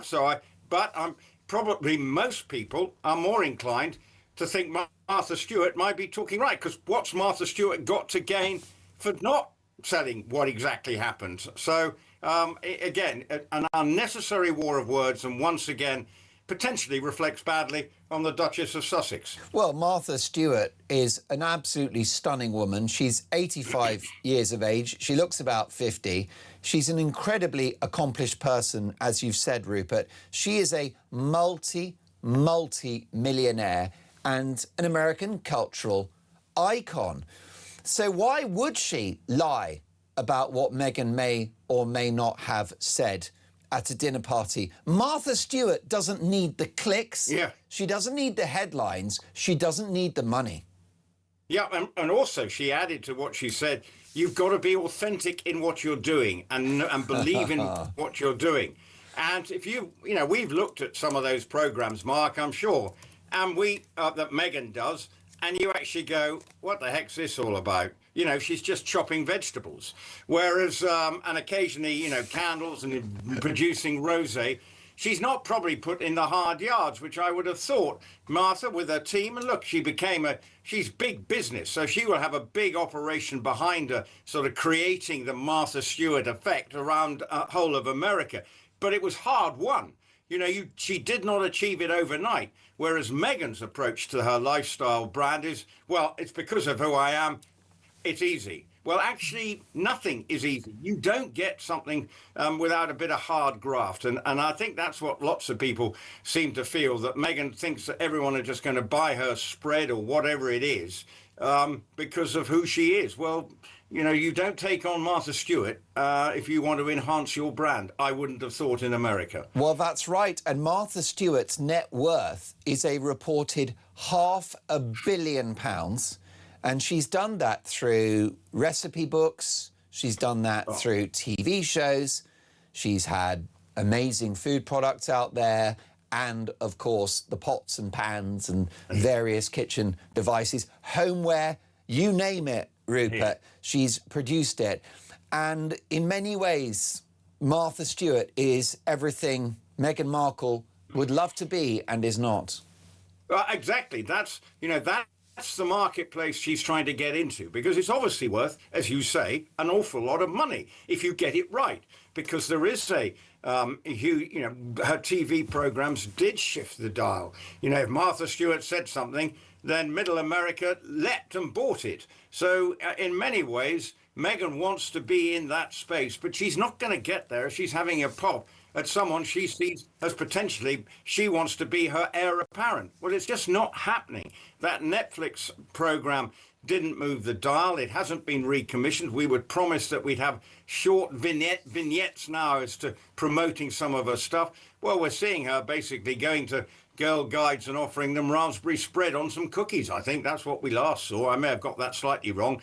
But, this is the problem. Why does Meghan feel? And this is the problem also for the royal family, because she does want to be seen to be back in the royal fold for her brand's sake. And yes, she may be having a quiet dinner party in Montecito amongst her celebrity friends or acquaintances, I should suggest. Then she doesn't need to be going on about how wonderful and what seeing the king and look at me, I saw the king again.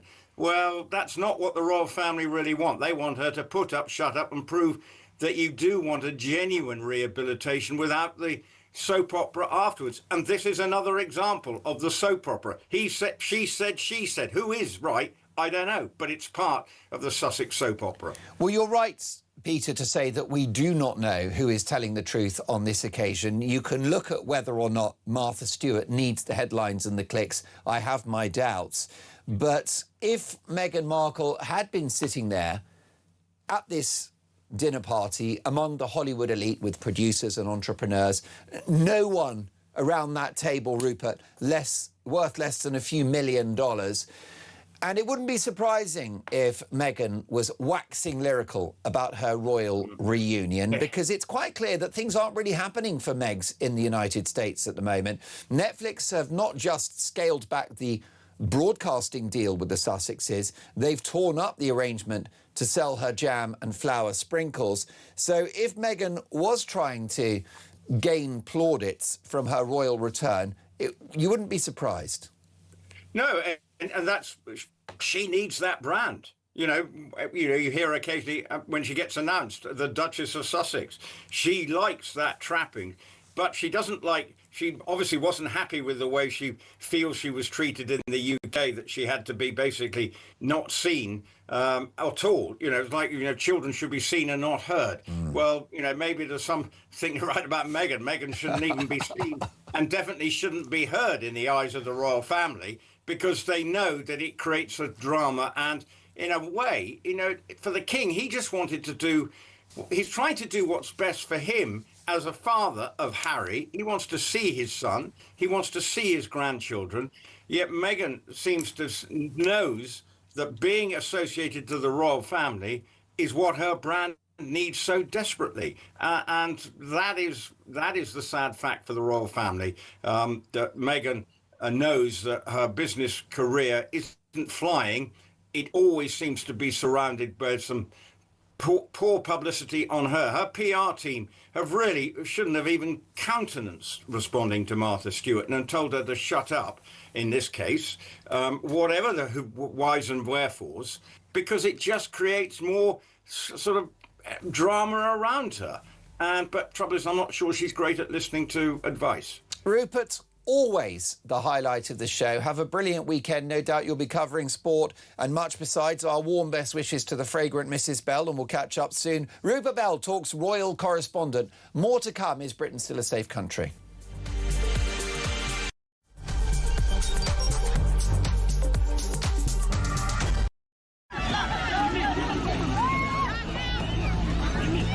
Secretary has brought forward a very rigorous plan in relation to this, and let's remember, of course, the numbers can fluctuate, but overall boat crossings are down quite significantly year on year, so that does suggest that the plan is working. We've just witnessed drone footage of the French authorities handing out life jackets to illegal immigrants and then waving them goodbye as they head on their way towards the UK. So the French are actively helping and facilitating illegal immigration. In addition to that, the French forces did nothing to stop that huge migrant dinghy. In fact, the dinghy came out, then it went back to the beach to pick up even more illegal immigrants, and then departed for a second time. During all of that, the French did nothing, and they even handed out life jackets and waved goodbye as these illegal immigrants head towards the UK. I think that's terrible. I mean that anyone who did cross the channel and arrive in Dover could be immediately deported within around about a week. Give that a second, he's just dragging a line by the look of it. Is that a warning shot towards us? I don't know. Well, I was trying to work out. Okay. The French officers could clearly see we were conducting an interview on the back of the fishing boat. They sailed extremely close to us and started firing gunshots, 11 live rounds. We could see the bullets hitting the water behind our boat. They weren't firing before their approach. They weren't firing afterwards. There was no notification of any kind of training exercise. So it did seem to me to be an effort to intimidate us. The thing that I find, and I should say alarm clock Brits find so frustrating, Chris, and this is why I wanted you on this morning. Yesterday, finally, the unelected Messiah of Manchester stood up and said, to consummate fury from most of us, that Labour's plan to stop dinghy migrants is working. This, Chris, despite the fact that 1,000 illegal migrants have still come into this country in the last 9 days since he became Prime Minister. Je suis un député dans le Parlement du Royaume-Uni. Why have you allowed the migrants into the water? Why haven't you stopped them? Our order is to let them go like that. Your order is to let them go? We just have to say to them, don't do that, it's dangerous. So your orders are not to intervene? We have to protect them. But there's also protecting the border as well. Across the UK, on DAB+, on YouTube, on your mobile, and on your side. This is Talk.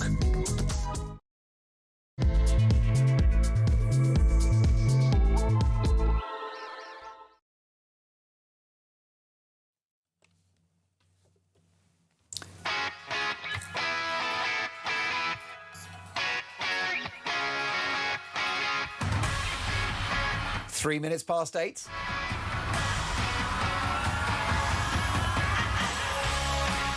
Top of the morning, happy Saturday, one and all. Mark Dolan, Talk Breakfast, a big show this morning.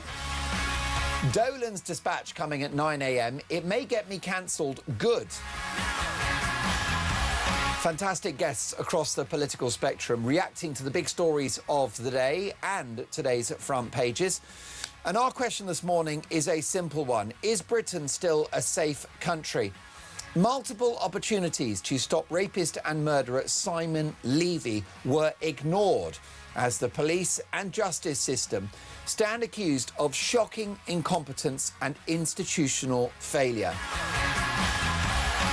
This is a man who harmed, attacked, raped and murdered people with effective impunity because the authorities were asleep at the wheel. How often have you heard that excuse? How often have you heard that lessons will be learned? Have you had enough? Because I have. So our question is simple. Is Britain a safe country still? I can't answer that. The Prime Minister can't answer that. The head of the Met Police can't answer that. Shabana Mahmood, the Home Secretary, cannot answer that. The only person that can answer the question, is Britain still a safe country, is you.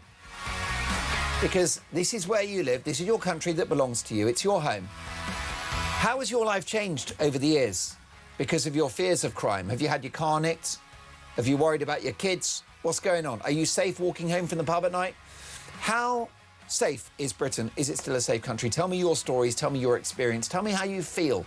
Because a lot of safety is about how you feel. 0344 499 1000. Text the word talk in your message to 87222, leaves a voice note, and as the saying goes, let's talk.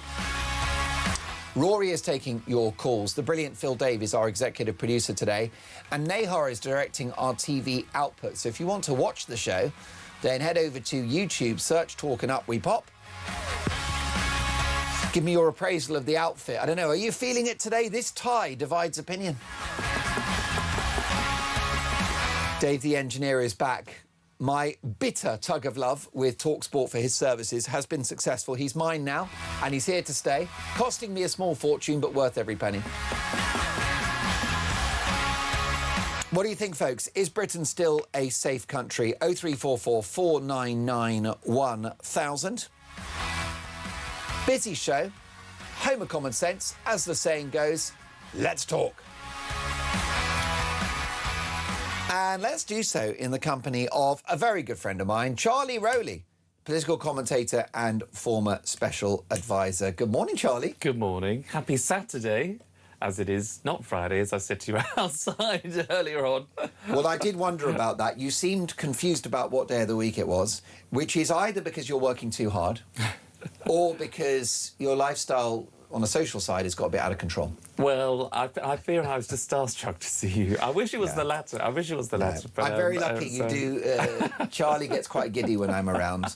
I have, you know, I've got presence. I'm very lucky like that. I'm an electric personality. I've got a swimmer's build. There's a lot going on. And that tie, I'm a fan. I'm not messing around with that tie. If you want to see the tie, head over to YouTube, search Talking Up We Pop. And Charlie, you're looking very smart in that blue shirt. Listen, the funny thing about safety is a lot of it is a feeling, isn't it?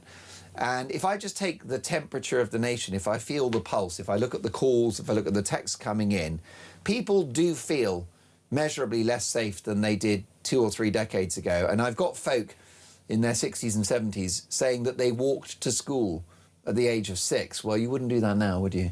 No, definitely not. And I think the answer, I suppose, to the question is I think we are still a safe country, but we have become less safe, far less safe, I think, just because of the number of stories that we keep hearing about, including, the one of Simon Levy that you're talking about a second ago. But just the number of, anti-Semitism is on the rise, violent crime is on the rise in London. Phone theft is on the rise in London. Shoplifting is always continuing to rise. There is nothing that feels as though it doesn't feel you can go anywhere, actually, without there being some sort of complication or that there could be some sort of issue on any journey that you take, which is tragic, really, particularly in a capital. I mean, it might be slightly different if you're living somewhere more rural, but certainly in our city centres, I think it's become incredibly less safe. And so-called lawlessness is the thin end of the wedge, because as we saw with this monster, Simon Levy, his crimes escalated. And it began with so-called low-level harassment and women complaining, women going to the police about his behaviour, some of it caught on CCTV. This could have been nipped in the bud if the culture of policing was different and, to be fair to the cops, if it was better resourced as well, because you get the police force that you pay for, don't you? And it's the same with things like shoplifting. For example, why do supermarket workers require a body cam? Why do the shelves that stock sweets and washing detergents and alcohol have plastic barriers? These are little clues to a society in decline. Absolutely. It never used to be like that, did it? And people will, rightly ask the question, how have we got to this situation? And who is committing these crimes? Who are the perpetrators? What could be going on in society that leads people to feel as though they can just, flagrantly turn up to a supermarket and, fill their bag with booze or the washing detergents or anything that they see fit? I think there's two or three reasons, really. One, I think people just feel as though there isn't the authority there anymore, that they feel actually that they're not going to be challenged by the police won't turn up, and they feel as if society owes them something. So people just, without any kind of thought about the shopkeeper, who's going to be losing a fair day's pay because of that theft, who's got a family to feed, no doubt, who obviously wants to grow his business or her business or shop, they just go in and do it because they A, feel emboldened to do it, know that they can, but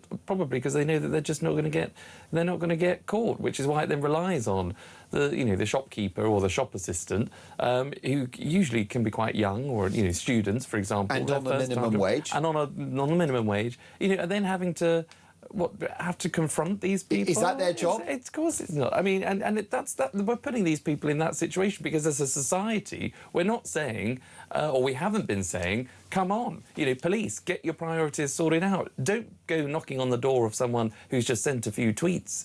Don't go calling up a journalist for asking the right questions about a nutty professor at Cambridge that seems, who seems to have done everything. And ask a journalist, don't you pursue that story? No, go after the real crooks and the villains in our country. And these are the people. And I honestly, Mark, I have no time really. I have time for a lot of people, but you know me, I'm a nice person. You are. But people that will say, well, there's a cost of living crisis. It's been hard on people. There is no justification for going into a supermarket and stealing. I mean, however times are tough, there are always outlets, there will always be charities, there will always be helplines, there will always be support for people that are in genuine need and who do need that support. The answer is not to go and commit a crime and become a perpetrator against someone else just because, there's a cost of living crisis. That's no excuse at all. Most definitely. And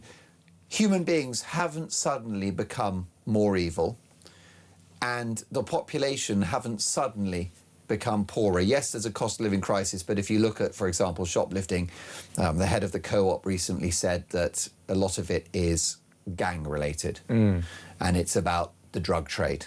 It's not about, poor sort of, single mum of two that needs some aerial automatic.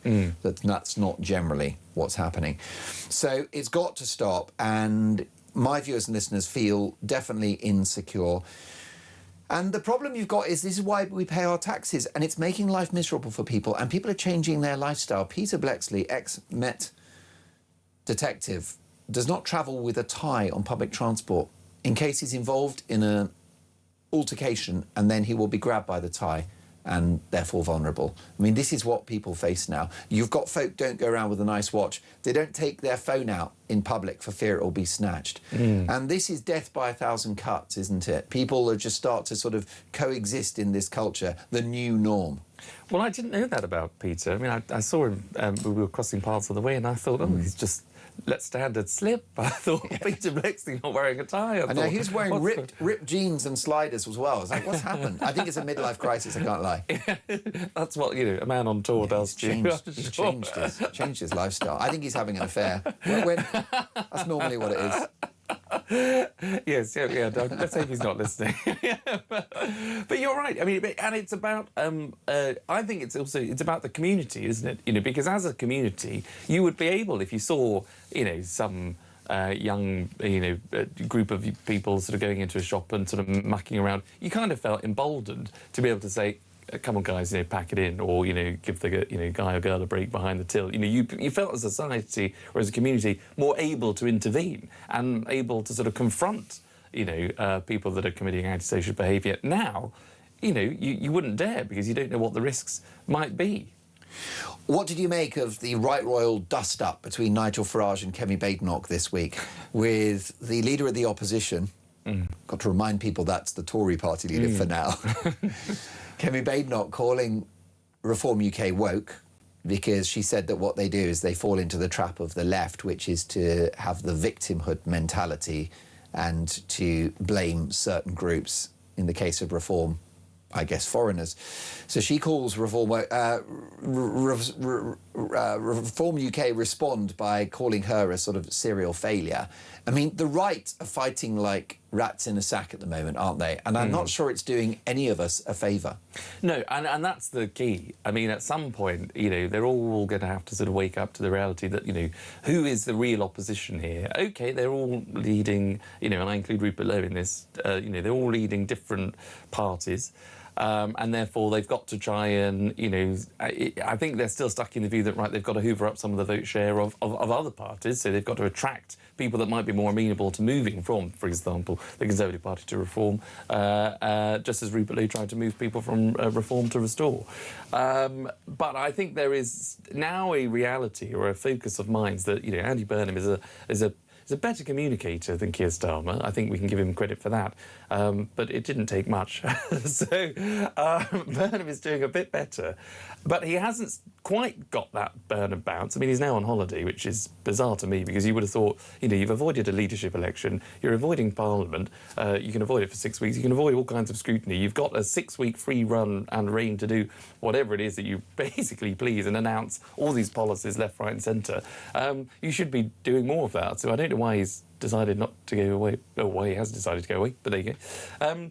But I think at some stage, you're absolutely right. You're going to have to focus the minds on who is the real opposition. And I don't think many people will accept that Reform are woke. They're not woke, because in principle they still have the same ideas as other people on the right, including the Tory party. You know, they want to cut crime. They do want lower immigration. They want lower taxes. They want Whitehall to be reformed that works actually for the people of this country. So there is a lot more that unites them. That, you know, where there is a lot more crossover between the Tories and Reform than what divides them. So I think but I can understand why you're trying to pick on those divides, because again, you know, you've got to, you know, where Reform haven't done particularly well or have been, you know, there's always headlines about them at the minute. You know, if you want Kemi Badenoch, you want to be able to appeal to people that might have left the Tory party to come back. So I understand what's going on, but at some stage you've got to wake up and smell the coffee and think, right, who should we really be focusing all of our political attention on? And it's the left. Common sense. Before we get to Barry in Norwich and Paul in Hartlepool on crime, a quick word on Kemi's line of attack. I think it was ham-fisted. She's had a really good year. And a lot of my viewers and listeners really like Kemi. Tory party, not so much. Tainted brand. Boris Wave, signing up to net zero, wokery in our public institutions, certainly in my view, the COVID overreaction. But a lot of people like Kemi. She's doing well in the personal poll ratings. But I don't know what's happened to her this week. She needs to give her head a wobble. Because first of all, she doubles down on the permission given to a former neo-Nazi to run as a Tory councillor. That's a mistake. And then she calls reform woke. That's fine. I'm not sure people still to this day know what woke means. It's confusing, because you can't sum it up in a sentence. But here's the other thing. She said that Reform are a party of grievance. Well, if she says the party is a party of grievance, she's actually attacking the supporters of Reform. So she's actually saying, in my opinion, that if you're worried about open borders and the cost of net zero and lawless streets, then you've got a chip on your shoulder. I think that's the problem. I think that she's almost flirting with a Hillary Clinton basket of deplorables scenario. Hillary Clinton said that Trump supporters were a basket of deplorables. It helped Donald Trump win the election in 2016. So Kemi, by attacking Reform and the concerns that it raises, is attacking the people that back Reform. That's a mistake, because she needs their votes. Yeah, look, I mean, people have a lot of grievance to bear over the last, decade or so. I wouldn't go as far to say that, 14 years was a terrible time under the Tories. We did have lots of positives, and the pandemic was nobody's fault. And the government might not have, presented itself in the best light because of some of those decisions. But no one had been in that situation before, so there was always going to be mistakes. And I thought Rishi had a good 18 months.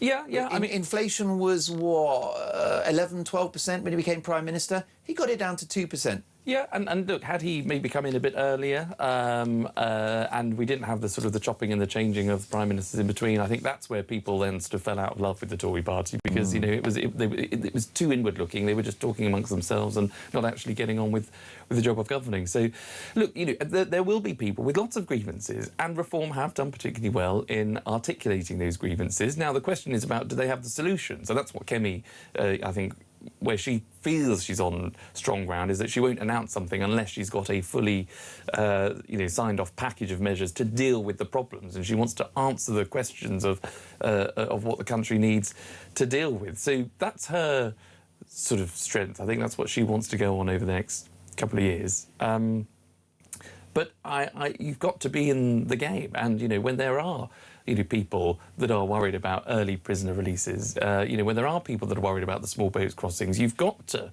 grab those headlines. You've got to tap into people's, and it's not grievance. It's a terrible word to use. Yes.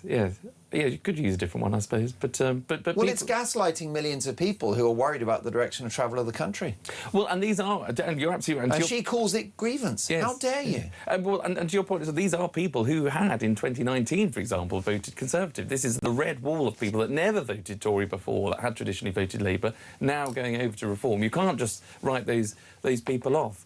So I think, look, she's very, her strength is also, as we've seen, because, she was sort of written off. People were sort of quite negative about her in the past, saying that, she's quite difficult to work with because she's quite single-minded. But that's a good thing in some respects. She knows what she wants to say, she knows what she wants to do, and she'll get on and do it. But she won't be moved by events. But that can sometimes be a weakness, as we saw with that doubling down, as you say, of that Somerset candidate who should just never have been a candidate. And I think, the idea of just trying to say, well, he was a former neo-Nazi, well, that's OK. There are lots of former criminals that commit terrible crimes, but you wouldn't want them in front of your classroom, for example, to become a teacher. You wouldn't want them back on your television screens. So I think that you can do a lot of work as a Reform character, but he should never have been a candidate, and it was the wrong decision. Well, I like Kemi, but she's had a horrible week. Kemi, give your head a wobble. Is she back on the espresso martinis or what? What is going on? Get a grip. How dare you label people concerned about the direction of the country as having grievance politics. But I do like her, and I'll give her the benefit of the doubt. I'll give everyone the benefit of the doubt. Andy Burnham. If he does the right thing, if he gets taxes down, we've got national income, reduces the debt, scales back the worst excesses of net zero, tackles illegal immigration. I promise you, guys, you know me. I'll say, well done, Andy. But so far, not so good. Is Britain still a safe country? We're going to hear from Barry, Richard, Paul, Daniel, Mike, David. The list goes on. Got to tell you that Charlie Rowley's got the Midas touch. The switchboard has lit up, and I want your stories. Is Britain still a safe country? This is Talk Breakfast 8:22.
Should council staff who don't follow the law be sacked, and should councillors who urge them not to lose their roles and lose the whip?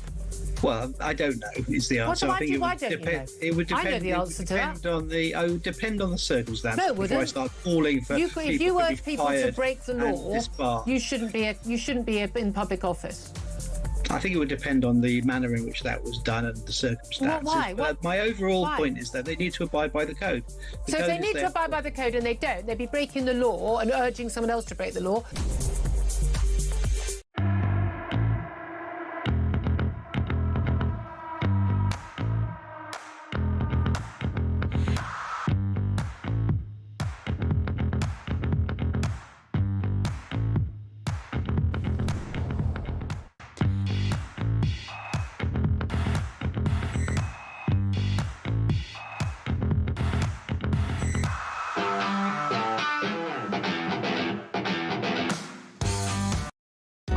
Across the UK, on DAB+, on YouTube, on your mobile, and on your side. This is Talk. You are listening to Talk Breakfast. Lovely to have your company. 8:25 with me live in the studio. A good friend of ours, Charlie Rowley, broadcaster and former special advisor. Paul is in Hartlepool. Good morning, Paul. Welcome to Talk Breakfast. Good morning, Mark. Good morning, Charlie, on this lovely morning in Hartlepool.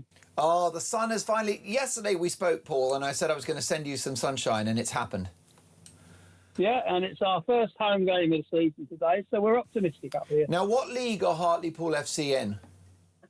The Conference National League. OK. So we're one below Division 2, and we've had a nice influx of new staff and players over the summer period, so we're optimistic. But we're optimistic every year. So have you got a good ground? It's owned by the council. It's a lovely ground. I mean, you go there for the humour much of the time rather than the football. Right. But it's a very well-supported team, and we've been taken over by a chap called Landon Smith, an American, and his consortium. So, and of course, we've got Jeff Stelling and Savannah Marshall up here as our ambassadors. So we're optimistic this year. Well, I'm glad. So let's hope you get up into that second division. And Paul, let's talk about your life in Hartlepool.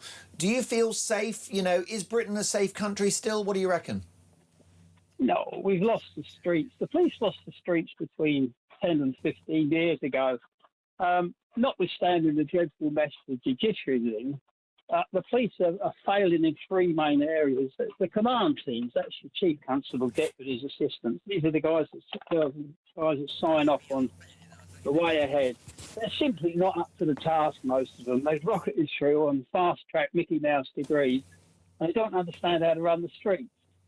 In the training areas, you've often got a lot of police officers in the training areas that simply haven't policed the streets again.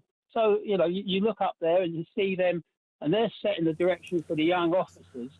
And sometimes it's not the young officers that are making the mistakes. It's training departments that are teaching them these ways.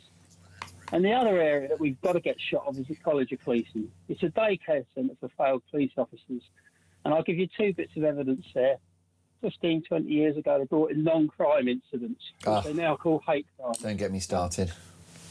What was the point of that? If it's not a crime, why are the police dealing with it? So bad. It's just to concentrate on crime. The other area is degrees. They brought that in. Now, the only degree you need in policing is a degree in common sense. But sadly, we've gone away from bringing in ex-service personnel and men and women with experience to bringing in youngsters with degrees, and that's not the answer. The best police officers were the boys and girls that grew up on the council estates. They knew how the villains thought and they knew how they worked, but we've gone away from that. I think that's true. Go on, the other area? The other area where you're failing on now, intelligence. Police officers on the streets, and a good copper will come back with an intelligence report every day, and you'll know exactly what's going on and where it's going on. The police don't walk the streets now. 2 reasons. They've lost confidence. You don't have officers of the size and stature that you used to have as well, which puts them at risk. And once you lose the streets, it's very, very difficult to get them back. You know, when you police an area, you've got to get out, take charge of your area and lay your marker down. And unfortunately, a lot of the police officers now, they don't have the confidence. They don't get the support from the command teams or the supervisors. Because, again, most of the supervisors have rocketed through, never really worked the streets. You know, you'll get promoted on a bit of woke nonsense, but will you get promoted on crime figures? I'd argue that's not true. So there's the 3 main areas that I'd look at. Your command teams, let's get the right people in place. Your training centres, let's have a look at who's actually teaching the young officers the way ahead, because I would say it's fraught with danger at the moment, and they're not teaching them the right things. And the College of Policing, it's a daycare centre for failed coppers. Let's get rid of it. And Paul, going back to your town of Hartlepool, it's a brilliant place, great football club, brilliant people. I've been there many times. But I would imagine there are some sketchy parts of Hartlepool. Oh, yeah, without a doubt. You know, it doesn't, notwithstanding, we've had, 1,700 illegal immigrants placed up here over the last couple of years. How enriching. That's a problem in itself. Not walking the streets and controlling the areas. It means, I think Peter Blexley is marvellous because he shows you how policing was once done. Yeah. And any modern-day copper that doesn't respect what he's saying is a fool and in the wrong job. And Peter was saying earlier on, you've got to get out, you've got to mix, you've got to know what's going on.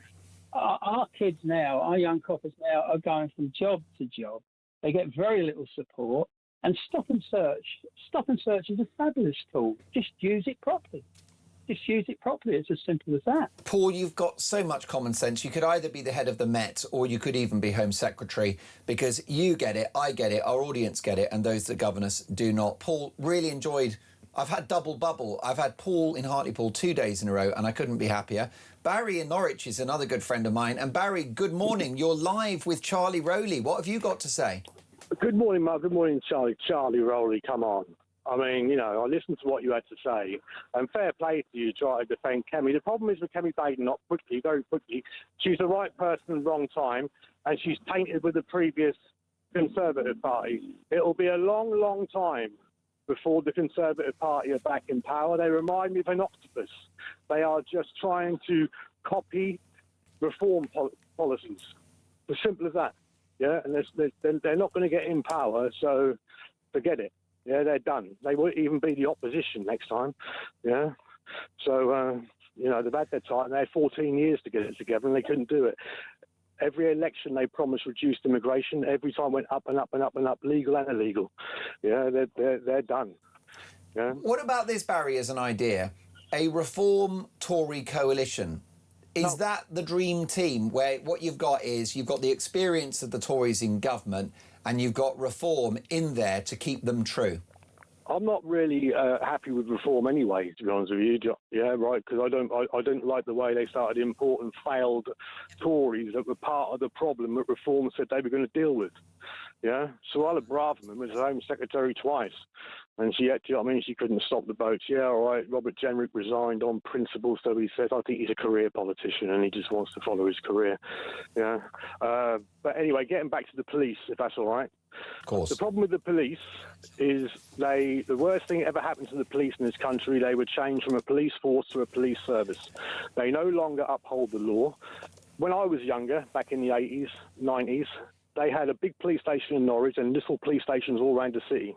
All them little police stations are now shut. The main police station in Norwich, and get this, because this is the God's honest truth, Norwich is a fairly big city. The main police station shuts at 5 o'clock every night. The nearest police station to Norwich is in a town called Wyndham, and that is 14 miles away. I mean... Yeah, you know, so, and these police officers now, they're not like old school police officers where police officers knew your name, they knew who you were, they talked to you, they went round and talked to the community, they, like your previous caller said, you know, I mean, they gathered intelligence, you know, and now they're too busy, I mean, you know, dishing out punishment to white indigenous people, yeah, right? They're too busy patrolling social media sites and, you know, pulling people in for what they say is offensive on social media. You know, who says it's offensive, yeah? You know, as long as you ain't promoting violence and saying you're going to do this, I mean, you can say what you like. Barry, you're so right. I mean, just this week, we had the fake Cambridge professor who was investigated by a Times journalist who then had the cops on his case with a 4-month investigation by them. Charlie, Barry's not happy with you this morning. No, and You've been read the riot act. I have. And I will say that the blood drained from your face following his remarks. You could see. I was sort of on unsettled territory there. But I am... Look, you know, I agree with Barry, though. I don't think I disagree with Barry. I don't disagree with many people. But Kemi is... She's in a very, very difficult position. The Tories, you know, got an absolute kicking at the last election, didn't they, Mark? So, you know, for good reason. And so it's going to take time for the party, if it comes back at all. The only thing going for the Tory party, I would say, is that if there is something happens to reform that is so seismic, for example, that people then who aren't necessarily involved in the cut and thrust and the day-to-day politics, like you and me and Barry, obviously, who knows his onions, there'll be people that might think, oh, right, actually, I can't quite bring myself to voting for reform, so I'll just have to. Not willingly, not wantingly, not happily, but they might vote for their Conservative candidate. But I totally agree. Look, she's got a lot of work to do. She's making some, I think, good moves to try and get the Tory party to be, or the Conservative Party, I should say, to be conservative again. Can she do it? Time will tell. We have bribed Charlie Rowley with a cup of our finest Talk coffee, which you're not supposed to mention brands, are you? It's Nescafe, and it's Gold Blend. Do you remember those romantic adverts? Will they, won't they? People have the same view of Charlie and I when we're on air. There's an electric chemistry. Will they, won't they? The answer is we most certainly will, and we'll do it after this.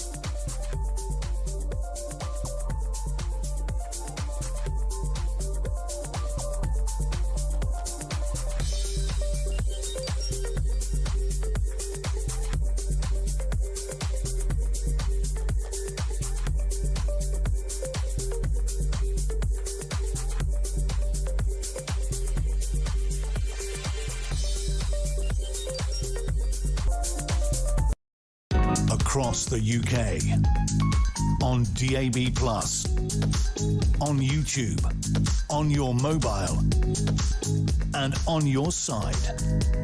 This is Talk. Is Britain still a safe country? Tim says, Mark, maybe it's time for us to elect police chiefs and judges as in the US.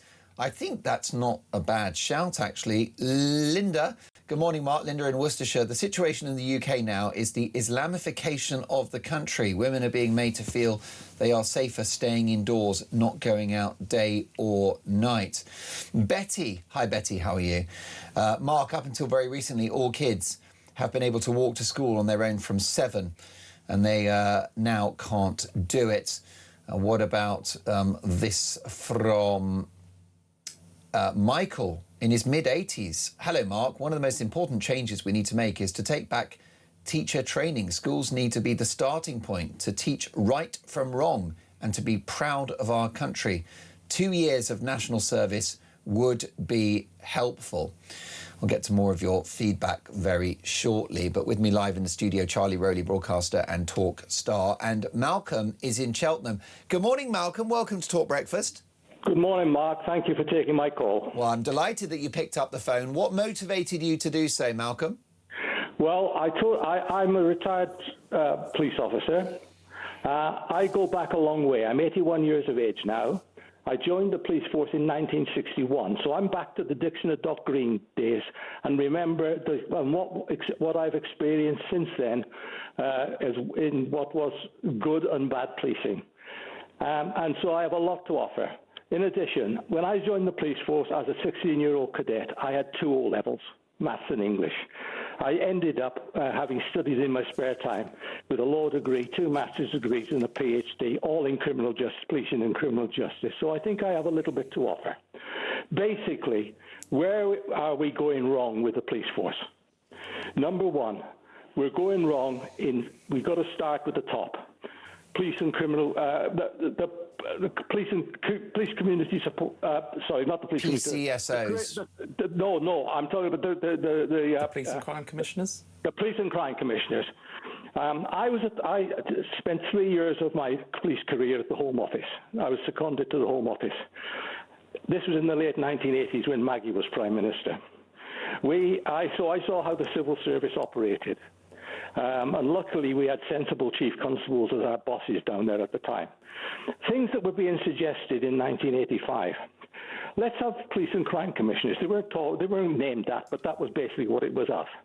Let's have degrees for degree entry for officers. Let's make police forces much larger than they are, which is the biggest mistake. So, and what you've got basically is a situation now where chief officers are being rushed through the ranks. They have no experience. Some chief officers joined as superintendents. We have one in Gloucestershire.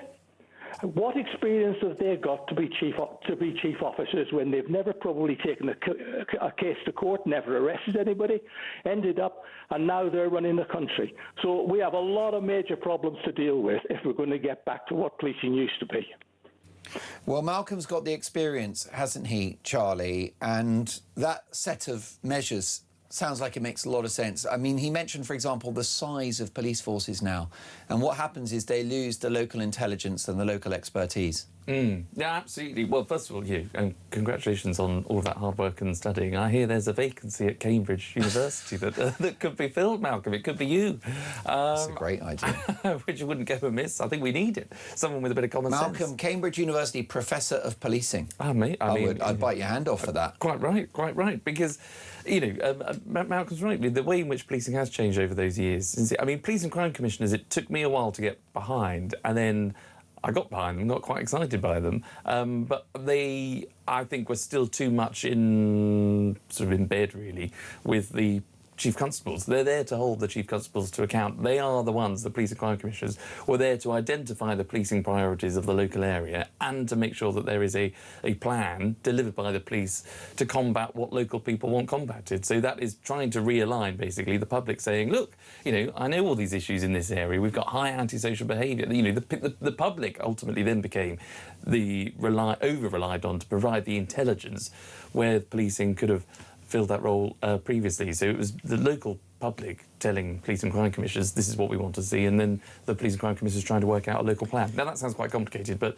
that's only down to maybe cuts in policing and repeatedly people saying what I think is absolutely right, police moving from a police force to a police service. We want our police to be, feared as a force in some respects to make sure that it deters people as much as it does go on to catch the criminals. Malcolm, before we get to Mary and Hemel Hempstead, final thoughts on this? Yeah, I totally agree with what Peter Blexley says, but unfortunately, Peter's a generation after me. I can go back even further, and basically, what we've got to do we've got to re-evaluate what we want from our police service. I'll leave you with this.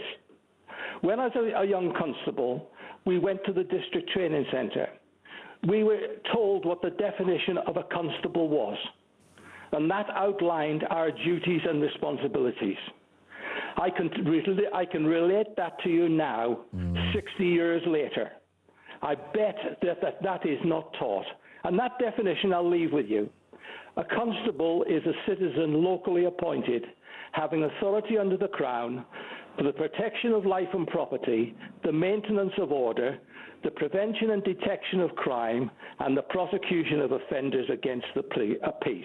That is a definition I learned was rammed into us, and that was our thing, to do everything without any favours or anything like that. So I hope I've been able to add something to the contribution, Mark. Malcolm, your experience speaks for itself. I'm really grateful that you've called, and please stay in touch with me and with my colleagues here on Talk, because you were on the front line. You've been there, you've got the T-shirt and the experience, and that's what we need to tap into, because I think that modern policing is just not happening. It's not doing its job. Not when you've got cops arresting folk for an offensive post on social media. Not when you've got cops investigating a journalist for exposing a fake Cambridge professor. Malcolm, you're a star. Have a good weekend. We'll speak soon. Mary's in Hemel Hempstead. Top of the morning, Mazza. Good morning, Mark. Hello, my darling. What do you think about all of this? Well, I'm afraid that decline really started from the permissive society of the 60s. Everything was let go. And then Ken Clark came in and he closed all the police houses. So you then lost the local bobby. You had Theresa May brought in the police college, which has been an absolute disaster. Then in between that, of course, you had Blair. He politicised the justice system. So that was another disaster. You've then since had social cohesion has broken down. Families don't control their children. So you've got the children. Then, of course, along came the woke brigade. And now the police and whoever, the military, they're all confined by these rulings of this diversity, which has been the worst thing, really, diversity. It's really quite racist. So a combination of things. So in order to get a decent police force, I have a horrible feeling we've got to change the whole of society, and it's too late. Yes, because Mary, stay with us. What a brilliant call. And Mary is so knowledgeable. And that overview of what's happened to policing in the context of the changing direction of the country politically is brilliantly put together. And it's not only one administration, not just one political party. But a lot of this, I mean, OK, money and investment, definitely, and having more coppers. But a lot of this seems to be cultural, Charlie. Yeah. No, I think that's right. And if you take from how we ended with Malcolm, delivering what policing was all about back in his time and being able to recite what it was about to be a local constable in a local community, to what police have to do now, which is what Mary's absolutely saying is, you have to check every box. You've got to go and pursue people that have written a few tweets. You've got to take, the word of a perpetrator who just happens to have a darker skin colour, in the case of Henry Novak, over the victim who just happened to be white, lying on the floor, unable to breathe. That is the mentality in policing, where a minority view is taken over anybody else. And that is just not where we should be as a country. So, you know, wokerati has infiltrated our policing. You know, box ticking has infiltrated our policing. You know, we don't have another caller, I think Barry might have talked about stop and search because of, you know, allegations of racism that might have, and I'm not disputing that there are issues in the 60s and 70s and 80s and maybe even to the 90s. But this is 2026 now. You know, we've got to, you know, I mean... stop and search reduces knife crime to the end. Absolutely. Absolutely. You know, and you're right to say, and it's very sensitive of you to say, that actually racist cops may have abused it back in the day. Yeah. But do you want less knife crime or not? Yeah, absolutely. And you will always, I'm afraid, you will get bad apples in every walk of life, and that will include the policing. Well, I'm looking at Dave the engineer as we speak. He's very good at what he does. He's not a good person, and I draw that distinction. Oh, I love Dave. I'll defend him. Anyway, I'm on your team. I disgracefully... I don't know if you're on his team. That's another conversation. Maybe after a couple of shandies. I'm anyone's. I stopped you in your tracks there. You were making some good points and I crashed in. No, not at all. Because I just think the way in which our police cultural, you know, and cultures within policing have changed so much to where, you know, as I say, the police are not doing what I think we all want them to do. And I think, actually, to give the police a bit of a break, I think if you're a young constable today, if you go into police, you want it to be a certain thing. You want to go in to defend and protect you want to prevent crime, but you want to catch the criminals. You still have that, you know, ultimate entry point of why you want to be a police officer. But I think when you then get to your training, day 1, day 2, and you've got to go through all the theory of this, and you've got to look at non-hate crime incidents, you know, and you've got to do all things that you didn't think were part of the gig, it then consumes you. And then, of course, when you're overworked, overloaded with calls, and some of those calls, well, you tend, I think, by your bosses to go to what might be, dare I say it, the easier of crimes, which is, can you go knock on that door, number 57, because someone has called in to say that they, you know, were up quite late last night, they might have had a few shandies then, and they might have rattled off a few tweets. You know, go and tell them in the morning when they come to the front door, you know, still in their dressing gown and slippers, bit of a sore head, and give them a good telling off, when actually, the same night, there's been countless theft, countless, you know, muggings, but we haven't got the CCTV footage, but it will take longer to go and look through all of that. Oh, well, we'll just have to give someone a crime reference number, an insurance number, and say no more about it. That's the wrong approach. Too right. Luckily, no one at Talk has ever got in trouble for a drunken social media post. And what a relief. Charlie, you always go down a storm when you're on the show. Oh, well, I've never had any complaints. Tiny bit jealous, actually. It's a threat, which is why we will never see you again. You're gone. Yeah, you bring out the best in me. You little drama. You got plans for the day. I'm told a visit to the barber may be happening. It is, yes. I'm going to have a little spruce up, but I have to be a bit cautious because the last time I did this, I did come in on a Monday morning, and I think I am back on Monday, and it was slightly severe, which didn't go unnoticed. They never, the hairdressers, I love them, but they never listen, do they, when you say just a little tidy up? Just a little tidy up, a little trim, and then, you know, I'll come out looking like, you know, Phil Dave. Well, no one wants that. My thanks to the brilliant Charlie Rowley. We'll catch up really soon. Political commentator, talk star, and much besides. More to come. Is Britain still a safe country? Don't forget, at 9 a.m, Dolan's Dispatch, in which I'll be dealing with the police and the judiciary in no uncertain terms. Lots more to come. Keep it Talk.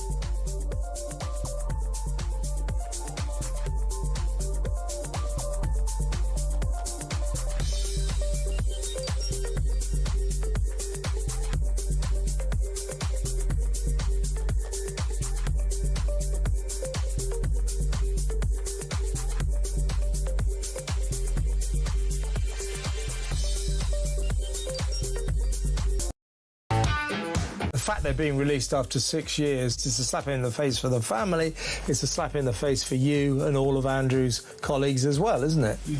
Yeah, it's more than a slap in the face. Quite honestly, it's rubbing salt in wounds that have never healed from 7 years ago. And the thing with this news that we've got today is there's no deterrent that I see for individuals who commit these heinous crimes, and particularly who take an officer's life in the execution of their duty.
Across the UK, on DAB+, on YouTube, on your mobile, and on your side.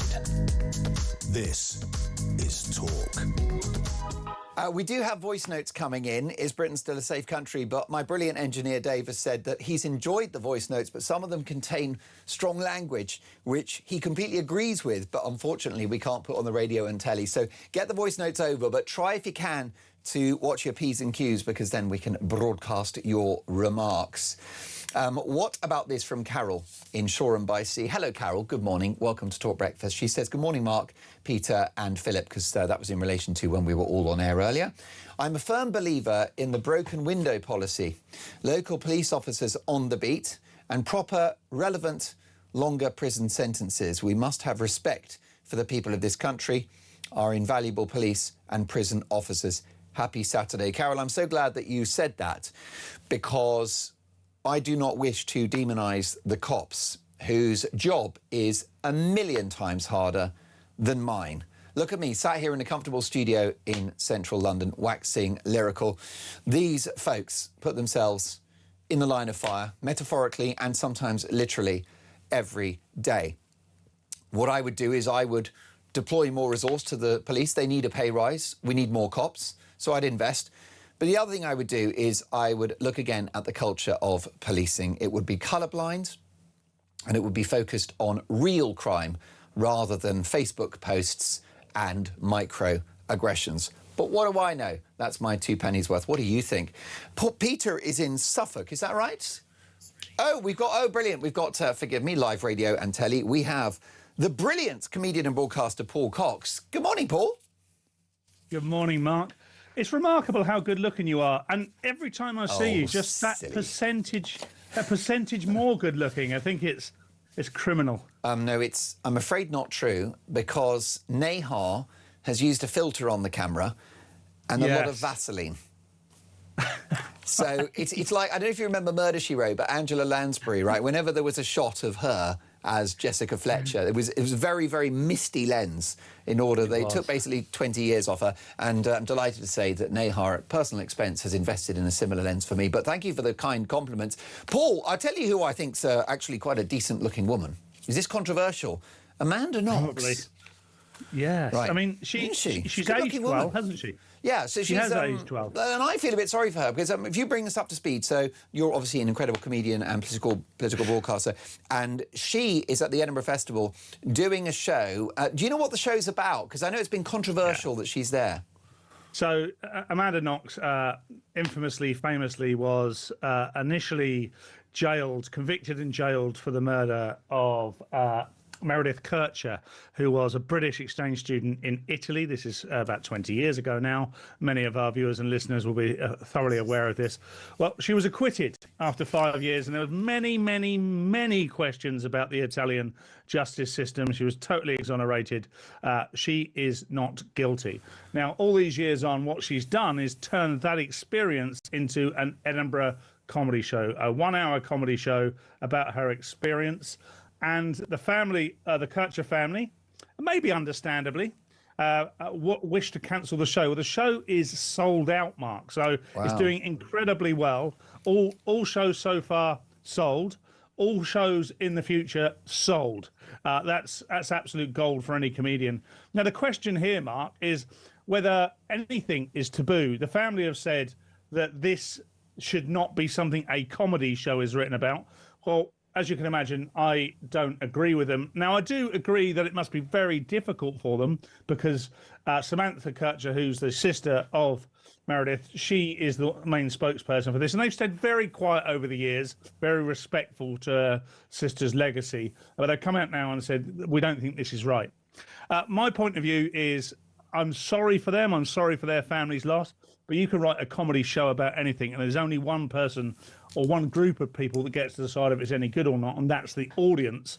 At the moment, audiences are anticipating that it's going to be very good. So I'm afraid the Kircher family they're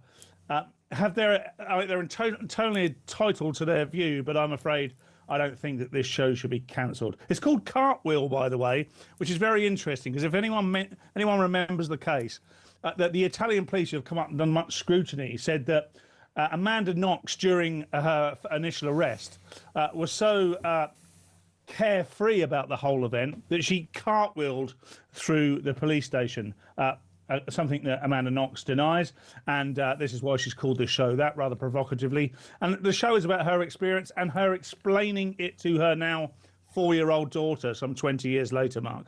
Well, yes, and I'm glad that you've given her the benefit of the doubt. As a comedian, you believe in free speech, and the festival has been quite censorious of late if you have the wrong opinions. People like Graham Linehan, gender-critical comedian, finding it hard to get a venue, even though this guy is a comic genius that co-wrote and co-created Father Ted. So that's obviously the background to this, and she's got her right to do a show.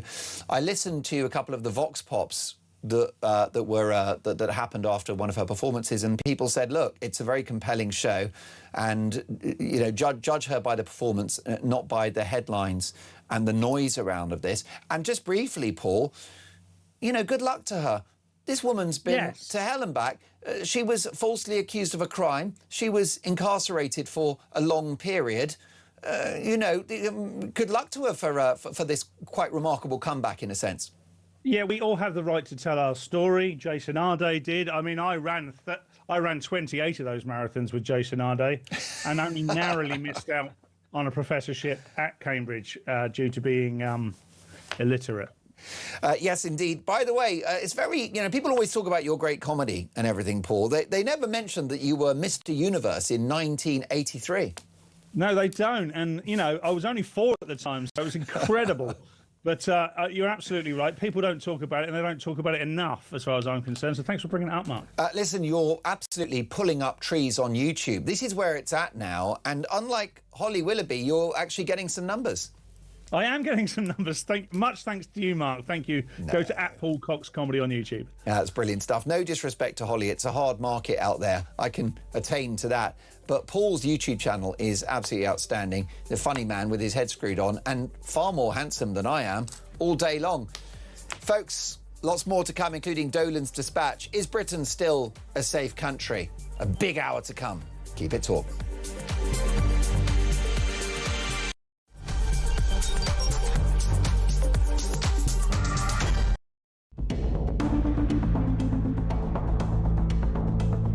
It is therefore my honour to declare that the duly elected leader of the Labour Party is Andy Burnham. Thank you, everybody. Thanks so much. I believe in all of you, and I am confident we can do it. Thank you very much.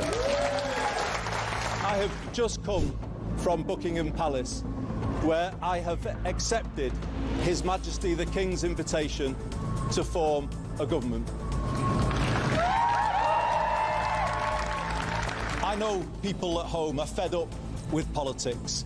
I hear you, and I want to be honest with you.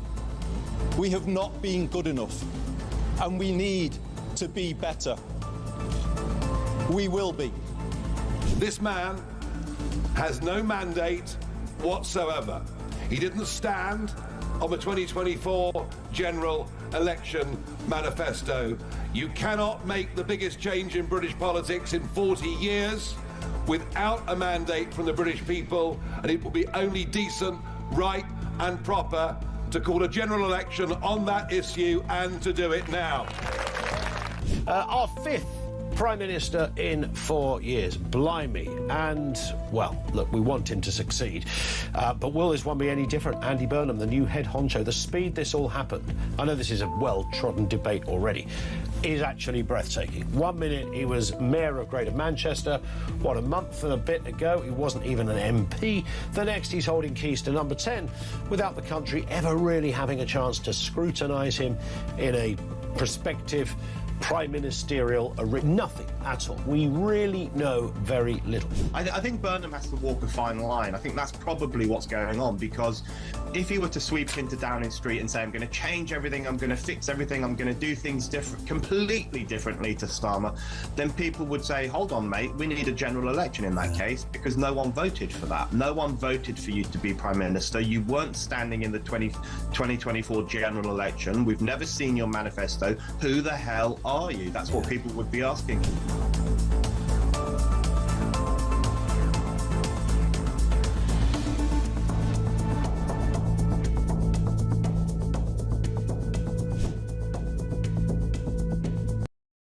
Across the UK, on DAB+, on YouTube, on your mobile, and on your side. This is Talk.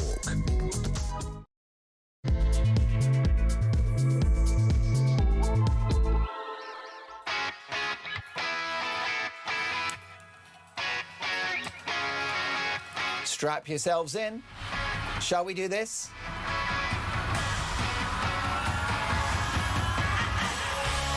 Three minutes past 9, top of the morning. Happy Saturday, one and all. Mark Dolan, Talk Breakfast. A big hour to come, including Dolan's Dispatch, in which I'll be dealing with our police and our judiciary in no uncertain terms. Because breaking this morning, multiple opportunities to stop the rapist and murderer Simon Levy, as the police and the justice system stand accused of shocking incompetence and institutional failure. I'll bring you through the true horror of this story in the next couple of minutes. You will not believe it. A catalogue, a litany of mistakes. Meanwhile, are Labour about to scrap net zero? Andy Burnham considers U-turning on the release of PC Harper's Killers. And the bitter Cold War between Reform and the Tories continues apace. But should they work together to save Britain? It's all about your opinions, and our question this morning is a very simple one. Is Britain still a safe country? Because I can't answer that. The Prime Minister can't answer that, who at the moment is Andy Burnham. Got to keep up. Probably be Angela Rayner next week. Big Ange.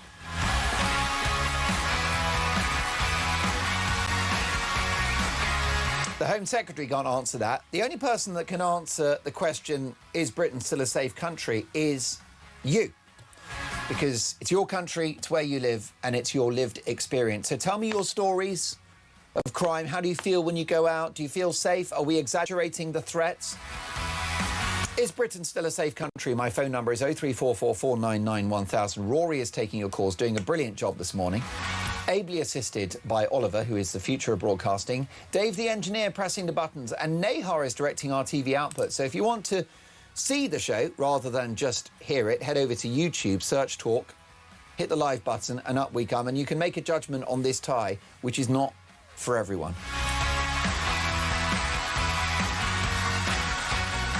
But as Terry Wogan once famously said, not everyone's going to like you, and that's okay.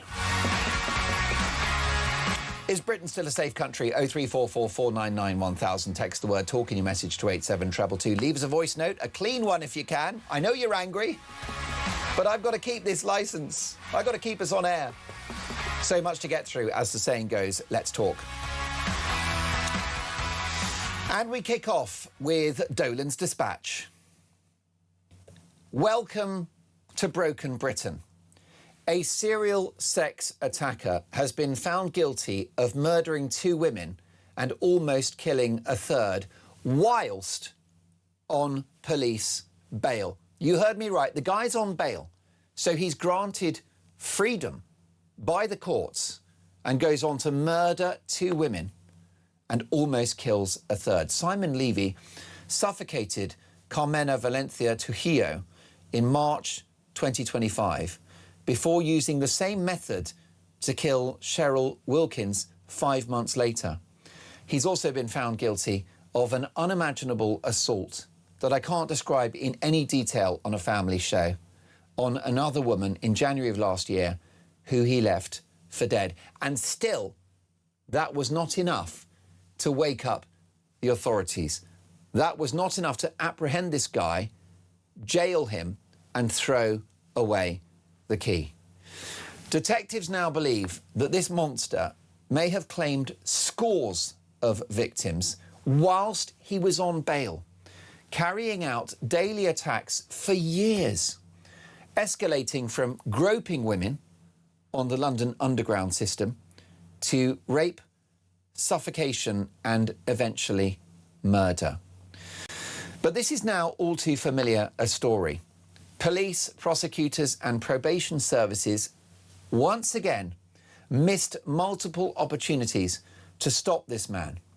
Despite him having a shocking record of sexual violence dating back to 2018, British Transport Police, the Met Police, the Crown Prosecution Service and magistrates all failed to protect the public, all failed to protect women to whom this man was a known and provable threat.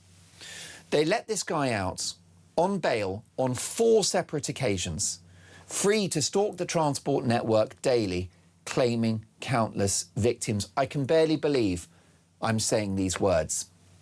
As a result of the apparent negligence surrounding this case, the police watchdog announced that 2 police officers were now under investigation for misconduct. I should hope so. And the rest. This shocking case makes a mockery of the police and the Crown Prosecution Service's promises to tackle violence against women and girls in the wake of Sarah Everard. Police believe that there are many other women who have not yet come forward but will, and none of this needed to happen if they'd listened to the red flags, apprehended this guy, locked him up and thrown away the key. You won't believe this, folks. This monster, Simon Levy, even targeted women in jail, groping a female police officer in 2022. And yet, he gets out of prison and he's granted bail. It's been revealed that one of the reasons the authorities were so lenient was that he was blind in one eye. You heard me right. In November 2024, this monster was arrested for 2 sex attacks on the tube. During one of those incidents in October, the victim recorded Levy on her phone, capturing him assaulting her and another woman. But the pathetic, blundering British Transport Police officers delayed doing basic ID checks for weeks, opting instead to extend this man's bail. They have been given footage of his attack and they let him walk the streets. At one point, he was travelling on public transport for free, having stolen an Oyster card from a Transport for London staff member. Incredibly, British Transport Police handed the card back to this guy on 2 separate occasions. So the incompetence of the authorities only encouraged Levy, who decided to carry out his first rape on the very same night that he learnt his bail had been extended. Let that sink in. The police were sloppy, careless, complacent, incompetent, and deeply naive. They believed all of his lies. This guy was raping, attacking, and murdering, and yet his bail was being extended time and time again. The authorities were warned, the red flags were there, and yet they did nothing, allowing him to conduct a reign of terror which has decimated the lives of countless women. When he did wind up in court, he often failed to attend further hearings, but no warrant was sought for his arrest. Can you believe any of this happened? It's unimaginable, isn't it? Am I living in a parallel universe? He stands accused of sexual assault and rape. He doesn't turn up for hearings, and there is no warrant for his arrest. What is going on? Now, according to the Daily Mail, no officer has lost their job as a result of the endless blunders. But this is the same culture of British policing that saw Henry Novak bleeding from his own body after having been stabbed, only to be arrested himself and handcuffed by cops in the last moments of his life. That is the mentality, that is the culture we're dealing with. It has echoes of Valdo Colakane, the Nottingham triple murderer, who was clearly a dangerous man, but was not locked up in a secure unit because the authorities were worried that black men like him were overrepresented in such a setting. As a result of that impulse, 3 people died. Did the authorities turn a blind eye because of this man, Simon Levy, and his skin colour, and the fact that he was afflicted with blindness in one eye? Was it pathological woke empathy that gave this guy so much impunity to commit his crimes? Who knows? But either way, it was a total failure of British policing and criminal justice. And public confidence, therefore, unsurprisingly, is at an all-time low.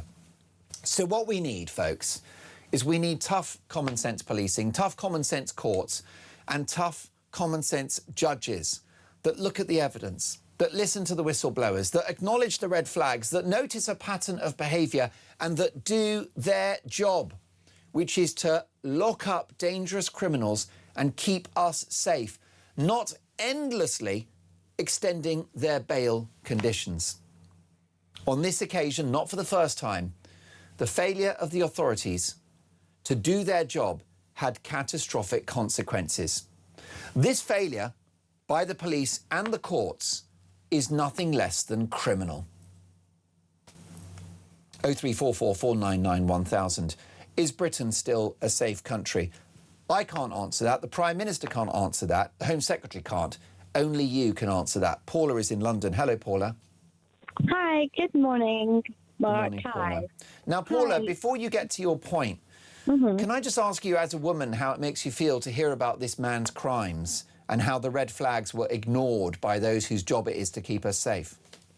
I'm quite furious because I've just had a big debate with my other half. I've been verbally assaulted at underground stations a couple of times, and I'm a tiny thing. I'm only about 4'11", and I just basically I have to go to work very early. I don't start work until 8:30. I'm in the office at 7:30 to avoid the crowds. I've asked my other half to go with me on the tube, and that's what he does in the morning. The thing is, I have been verbally assaulted, and I've reported it to British Transport Police. My issue is not just British Transport Police, it's also TfL. They don't put in place any safety. They put boards out saying if someone's staring at you, ring this number, do this. But I was advised by the British Transport Police. Now, when I reported something, they wanted details. They were very thorough. I will give them that. They were very thorough. They wanted details. And they got back to me. They were in contact with me, and they got back to me. So, unfortunately, the TfL erased some of their recordings after a certain while. Like I can't remember if it was a week or a couple of weeks, or I can't remember. But also that the TfL CCTV quality is very poor. Now, I guess it will depend on which stations you go to, but this is the feedback I got from them. The other thing I wanted to state was when I was on that train, I was verbally assaulted. It was an underground train. There was a lot of men, and I'm not getting at men here, but men need to be more proactive. And it doesn't mean that they have to get involved. They can say something like to the lady, do you want to come and sit over here? Because it's women who are defending women on these occasions. Now, I was verbally assaulted, and this woman just shouted out to the guy, no. And she gave me the power then to give it back to this person. So men have to be a bit more proactive. Transport for London are failing. They put these billboards in that mean diddly squat. They mean nothing. It's theatre, isn't it? It's just a false window dressing protection. Now, if you go on the train at any given morning, I'm on the Northern Line. Any given morning, early morning, I'm talking before peak hour. When you travel on a train, the majority are men. So you can imagine as a woman, it can be intimidating. There's no aspect of feeling that you've got no way of feeling safe. It's women looking out for women. Now, I spoke to an indirect colleague, and his response to my situation of being verbally assaulted and reporting it, but no one took action. He has said the reason why men don't get involved on these when they see this, and not all men, but a lot of men, because they realize that violence is met with violence. That is his response. He's got a daughter. Now he doesn't want to get stabbed. And I think if men collectively get together, because it seems to me that women are the ones who end up, helping each other out. But men need to also pay attention and not have their heads in the phone all the time. Be aware of their environment on the train.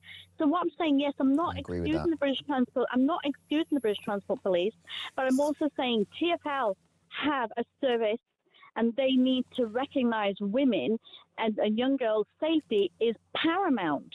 And not only that, but also people who have like a frailty, someone who is with a cane or visually impaired. And like this man was partly visually impaired. Now, I've read the story of the girl on the train and her experience, and it really makes me angry because not in the same situation, but I would have screamed. I don't care who was on that train, little kid or no, I'm screaming because women need to be more vocal. I'm fed up with women just going, this is it. The younger generation women need to be more vocal. I'm an older generation. I'm a Generation X. So I'm a bit more vocal. Someone tried to get into our window at 4:30 in the morning. I screamed out loud. I didn't care who was going to complain. Yeah. And the police eventually came round. But the police, not once did they ask me if I was okay. They kept making excuses for the person who was trying to get through our window. This is where we're at. They tried to make excuses for a person that tried to enter your home? Yes. Why? What motivated them to say that? Because I was asking a lot of questions, because the person trying to get through our window to try to open the bigger part of the window, and this was at 4:30 in the morning in North London, and I live in a quite cul-de-sac area, and so when I confronted them, I screamed out loud. I screamed out loud that neighbours did hear. And it was the gossip went round. But when the police came round to our back door, and I was in the kitchen, our kitchen door by the kitchen, I was doing stuff, and they were talking to my partner, and all I kept hearing was, well, he this and he that, and not once did they come up to me and say to me, but are you okay? So I went to the door and I said, look, if that happens again, God help me, I will have a baseball bat and I will beat the hand off them. And they actually turned around and said to me, we'd have to caution you on that. If you do that, you will be in trouble. All right, and actually I stand correct. I said good because it's a very human impulse, but my producer's in my ear saying we cannot condone that violence. No, I and know, of course but we I'm can't. a tiny thing. But my I'm a tiny human thing. Well, I mean, what are you going to do, Paula? And it's a scandal that you need your partner with you on public transport in supposedly the greatest city in the world, a city that the mayor will tell you is incredibly safe. How do you feel when Mayor Khan tells you London's safe, but you need to travel with your boyfriend and you want men to step up so you're not vulnerable? How do I feel? When he tells you London's safe. I don't. The man is not in the real world. The man is not living in the real world. He's in a bulletproof Range Rover is where he is. Yes, but I am aware that Ireland, on their, I can't remember what they call it. It's the transport system in Dublin. Yes, I'm aware that they're looking at women-only carriages, but that's not really fair. That we have to resort to. That's an admission of failure in some ways, isn't it? Yes, absolutely. Because I like to just be able to jump on a carriage. I shouldn't have to stop and think, well, which one should I get on because that's the safest. But the transport system in London and the southeast needs to be upgraded massively for women's safety. Absolutely. Paula, I'm so glad you called, and your story is important, and it colours our conversation in the most compelling way. And more power to you for going about your life, travelling on public transport with your partner so you can be safe, and you may be perhaps short in stature, but you're a very substantial person, and you've spoken so well today. I really want to thank you for that. Although an awful conversation. Is Britain still a safe country? We'll get the response of TV legend Sue Cook next.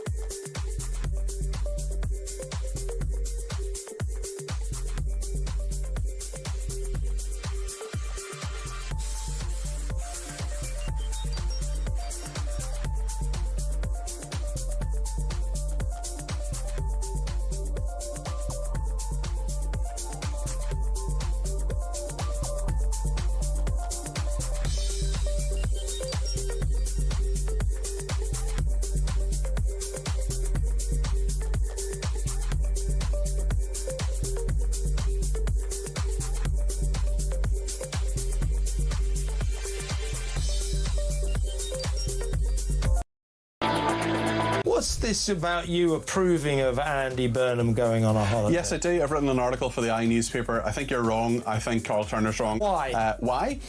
Because people need holidays and we want politicians 15 days? 15 days. What nonsense are you writing in the iPaper? Do you want to take it? 15, what is he, an oil rig worker? 2 weeks on, 2 weeks off? You don't think he'll come to regret this holiday? Let me tell you, he will.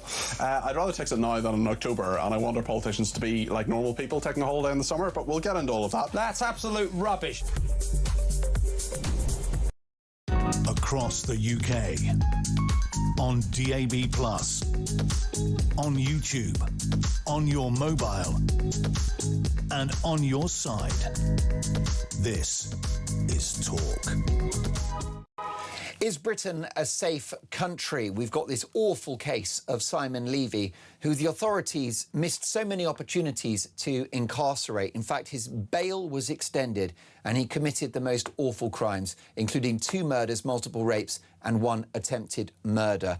And it has provoked today's big question, is Britain still a safe country? It was the subject of today's Dolan's dispatch. Let's get the views now of TV legend, broadcaster, journalist and, of course, former star of Crime Watch, Sue Cook. Good morning, Sue.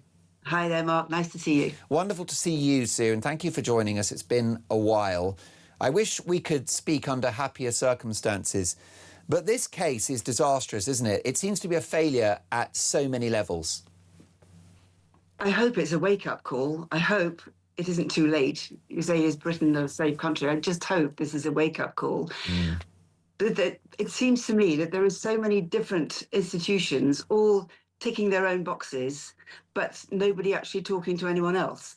So the police ticked their box and the British Transport Police ticked their box. They did their job, yeah, next. The courts did their job, the CPS did their job, but nobody talked to each other. So nobody joined up the dots. Nothing amazingly flagged up that this guy was a huge danger. I mean, so many misdemeanors, so many missed opportunities to put him behind bars, on bail twice. It does beggar belief, and I just hope that something is now going to be done about it. I mean, when you were broadcasting to many millions of viewers on Crime Watch, can you recollect a case that contains within it so much incompetence and so many missed opportunities? It's ironic, isn't it? No, nothing like that, never. It's a new thing. And you'd think with AI and all the technology we've got, it shouldn't be too difficult to join up all the dots automatically. Everything should be flagged up to everything else. Maybe it's because it's too complicated. Maybe there's too much information, too many agencies, too many institutions. And the other thing, I think, I've been reading that there's a lot of lack of experience in a lot of these institutions now. I think the probation service is incredibly important. They do an amazing and very vital job. But I think they're overstretched. They've been overstretched, I happen to know, for over 10 years now. And that's a really important agency. But there's a lack of experience. I think we need some training. We need recruitment. We need to really look at this properly. I hope Andy Burnham's listening to this and wherever he's on holiday. Let's hope he is. Sue, are you concerned about the culture of policing, which has definitely changed since you were broadcasting on crime issues? I wonder whether they have two sets of judgments. They have a set of judgments for the victim and another set of judgments for the perpetrator. And I don't think they're the same set of judgments. I think in fact, they shouldn't be making judgments at all, apart from the actual crime that's been committed. But with this Simon Levy case, I think maybe the fact that a couple of the victims had some links with the prostitution world or drugs world, that maybe they took that less seriously as the victim, and then that really affected maybe the political way. They tend to look at the people they're arresting and putting behind bars, potentially.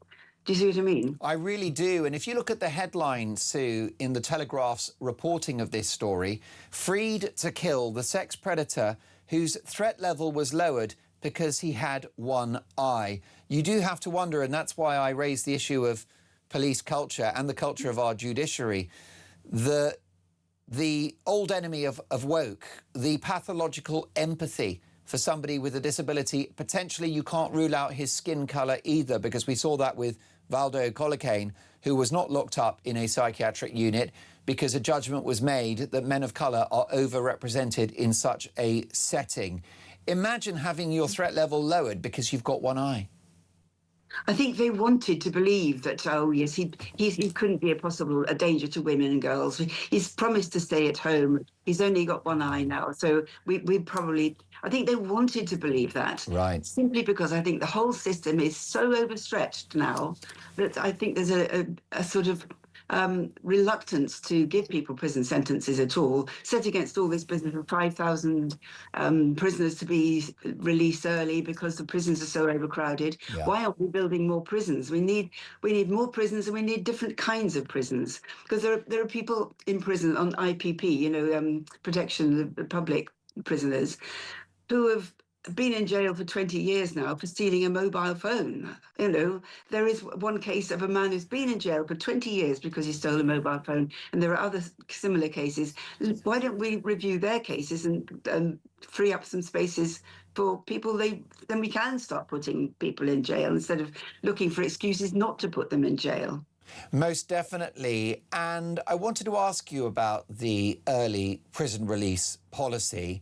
I'm going to strike a note of sympathy towards this Labour government, Sue, because the prison overcrowding crisis is not of Labour's making. They've only been in power for 2 years. This has been coming for decades. The Conservatives definitely have a case to answer. But what do you make of the spectre of 5,000 serious criminals being released early, including, Sue, many thousands of domestic abusers? It's a terrible situation with the jails, as I was saying. And I think it actually puts even more stress now on the importance of the probation service, because in a way, the length of jail sentence isn't so important as the way you follow through afterwards, and the way people are supported and checked and monitored afterwards. I think even the tagging system has been shown to be faulty. So if we could believe that the probation service and the monitoring service after release was something we could have confidence in, then I think that would be okay. But that's what worries me, is that we're going to release all these people and they won't be monitored and followed through or supported or helped through to their next stage in their lives. Meanwhile, Sue, not only are you an expert on crime matters and an elite-level broadcaster, of course, I'll never forget your many decades on TV and on radio, and it's such a thrill for us to have you on Talk Breakfast this morning. You also have a degree of knowledge of human biography and biology. You know that there are just two sexes, a male and a female. Unfortunately, the NHS, who are responsible for our health, do not. There are reports coming in this morning that the NHS are dragging their feet on the issue of single-sex spaces. That's another institution that talks the talk and then in the end doesn't actually follow through. So everybody's left with mixed messages. Nobody knows quite what to do. And again, you need the confidence to know that everybody knows where they stand. I think trans people should be treated with dignity and care. And I think everybody needs to be treated with dignity and care. And so if you've got a clear situation, everybody knows where they stand, then we can move on. But at the moment, everybody's feeling insecure and it's really very unfortunate for some people who are working in the NHS, still haven't got single-sex changing spaces, for example. Most definitely. It's not unreasonable for nurses and female doctors to have their own area where they can change their clothes. In the absence of a biological male, that's not too much to ask, is it? I wonder if we should, if this doesn't sound ridiculous, but if people have still got their tackle, they're a man. I like that. It's as simple as that, really. If they've got their tackle, they don't belong in a female space. Well, Sue, common sense, it'll never catch on. Whilst we have you, we're having this broad conversation about is Britain still a safe country? And no doubt when you were hosting Crime Watch in front of many millions of viewers, the same debate was raging then. There is a difference, isn't there, between the crime statistics and how people feel. Which of those metrics is more important? How people feel, I suppose, and we need to catch that ball before it disappears. You know, we need to net it because, you know, confidence is so important. When I was at Crime Watch, we knew that one way to avoid being a victim of crime was to not feel like a victim, not look like a victim. Look confident, feel confident, get about your business. I was listening to Paula earlier on. You know, we need to stop being made to feel that we could be victims any minute. We've got to fight that, fight back, and we need the institutions to give us the confidence to do that. Sue, a thrill to see you again. I look forward to your return to the national radio and television airwaves, a truly legendary broadcaster. You look very well too, Sue. Please stay in touch and we will catch up soon. My thanks to Sue Cook there, broadcaster. Not just Crime Watch, not just years in radio, also a consumer expert, journalism. Let's not forget that Sue co-hosted Children in Need for over a decade, 82 to 96 with Sir Terry Wogan. Genius loves company. More to come. This is Talk.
Across the UK, on DAB+, on YouTube, on your mobile, and on your side. This is Talk. So the TV presenter Nadia Sawalha is threatening legal action against ITV over being fired from Loose Women. Let me tell you, Nadia, that this is showbiz, and you're going to have to grow a thick skin if you're going to survive in this industry. I have been fired more times than you've had hot dinners, and it's good for you. It's actually good for the soul. It makes you humble. No one, my love, is owed a living. Actually, let me correct that. There is someone that's owed a living, and it's the brilliant entertainment journalist, Stephanie Tetchy. Hi, Stephanie. Good morning, Mark. We're all trying to make a living. And I actually think that Nadia has lots of thick skin, to be honest, because this is why she's taken action against ITV, because she's saying it's not okay to be bullied out of your job. And she says that it's not just happening to her. She says it's happening to loads of people across this country, for people who've been vocal about Palestine. So for Nadia, she says it's sad, but it's time to fight back. Well, wait a minute. What is this bullying business? I mean, you know, I go on the radio and on the telly. I've got forthright opinions. Some people don't like it and they're quite unkind about me. Good luck to them. It's free speech. And I probably have lost gigs because of my forthright opinions. I don't mind, because I can sleep at night knowing that I've spoken my truth. So why is she so surprised that by being outspoken on the war in Gaza, that ITV might not be too happy? Well, it's more how not what she said, but it's how ITV have handled it with Nadia. See, Mark, she's been on Loose Women since 2013, so we're talking almost 13 years now. She hasn't actually directly aired those views on ITV. It's mostly been on social media, which has drawn her a lot of criticism. So she's asking why ITV keep on pushing the goalpost about her return back to Loose Women. The whole point of a Loose Women, Mark, is a woman who is opinionated. This is what ITV has made this show about. And now they're kind of turning on one of their biggest stars. So do you have a degree of sympathy for Nadia, Stephanie? I think it's a double-edged sword because, you know, she has stoked the fire, Mark. And, you know, there have been Jewish executives in the entertainment industry who have written to ITV saying that she shouldn't return, you know. But she's also gone through the mill of it over the past few months. So I think it's time for her to actually have her say. Well, I mean, the whole point is that the war in Gaza is a very divisive issue, isn't it? It is. It is. But, you know, clearly what's happened, for example, the weekly so-called peace marches in our cities have left many Jewish people afraid to leave their homes or send their kids to school in religious apparel. And there's a perception that Nadia's cheerleading for the Palestine cause has given succor to those bullies, to those ideologues, arguably, potentially Hamas-supporting Islamists. So perhaps it's not surprising that ITV, mindful of their broad audience, which includes Jewish people, mindful of advertisers, are thinking, we don't fancy this too much. Well, I totally agree with that, and I think there has to be a sensitivity around that and respect shown. But the problem what Nadia is now coming to light about ITV, is that they keep shifting the goalpost about her return to Loose Women. So they're saying, maybe you can come back, but it depends what you say.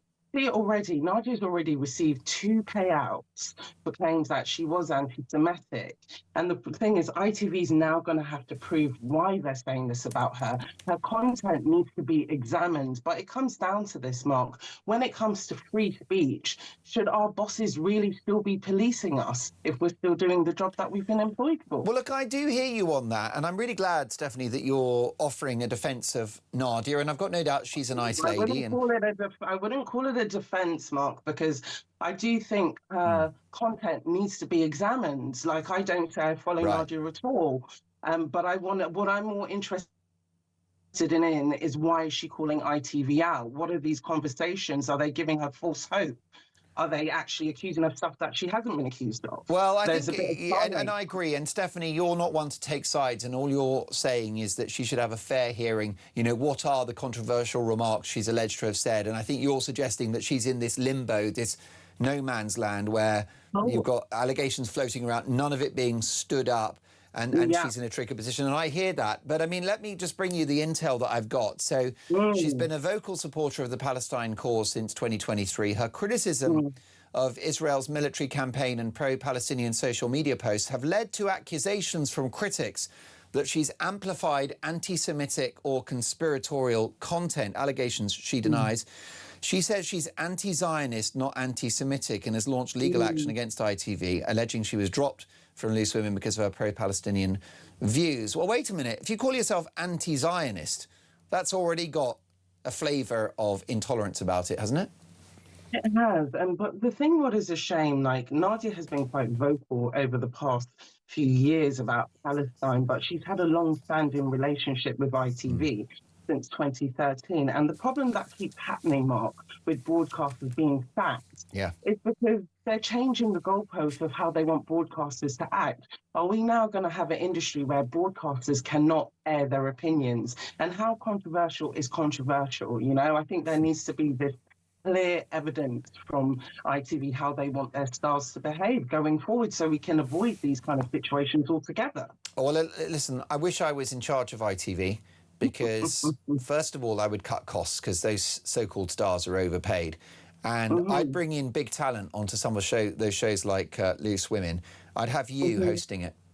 Oh, stop it, Mark. I mean it. I'm not joking. No, but it's like what we talked about last week, Mark. It's like the industry's all changing. So is it worth trying to go for a big show on those broadcasters just to get that kind of controversy? But you would be so good on Loose Women because you're an experienced journalist, great broadcaster. You're fearless as well. You're not loose, though. I think that's the only problem with you. You're not that loose as a But woman. then I might get cancelled, and I don't want to get cancelled. I've You know, heard, I'm fine with you when I'm even ready. after a couple of gin and tonics, there is no identifiable looseness on the part of the Tetchy. Stephanie, whilst I've got you, what sort of shape is Loose Women in as a brand at the moment? Is anyone watching it? Well, I think, you know, it's not in a strong shape at the moment. Obviously, ITV have been making cuts. They've reduced the amount of hours it's shown on TV. It's now down to 30 weeks. So during the whole summer, we've had nothing from Loose Women so far. So it's not in a strong shape. And then obviously, if you're missing such of its big players like Nadia's launched a petition online, which has already got 20,000 signatures that is in support that she should not be shelved by ITV. So, you know, how is this going to look to her viewers, their viewers? Yeah, I mean, ITV daytime is a little bit crisis-ridden at the moment, isn't it, Stephanie? Because you had the replacement of Holly Willoughby with Kat Deely and, was it Ben Shepherd? Yeah, yeah. And the ratings for that have definitely corrected downwards, haven't they? They have, but I think, again, this is like a big transitional period for ITV. You've gone from like the Phils and Hollies now to Kat and Ben. You know, Lorraine's been, you know, shaved a little bit of her time as well. So I think viewers are kind of getting their head around all these changes, and it doesn't help when there are these kind of big controversies in the background, you know, really coming to a head. Lorraine's been shaved. That feels like a headline. I mean, this is another big star. Because you're careful. Stephanie, can you please be more grown up? This is proper current affairs we're doing here. This is what I mean. I would get cancelled, Mark. In a second, we're going to get the thoughts of Virgin Radio star Steve Denyer on all of this, ITV daytime. The issue is that people are consuming telly in a different way. And maybe, Stephanie, they don't want these rich, famous people sort of, you know, wagging their fingers, talking about how wonderful their lives are. You know, Lorraine Kelly, nice lady, very successful, but, you know, multi-millionaire. I don't know how you're going to relate to that when you're struggling with the cost of living. The Loose Women, all very wealthy, famous women as well. And then, of course, this morning, you know, it feels like there's a gap between daytime telly and where the public are in their lives.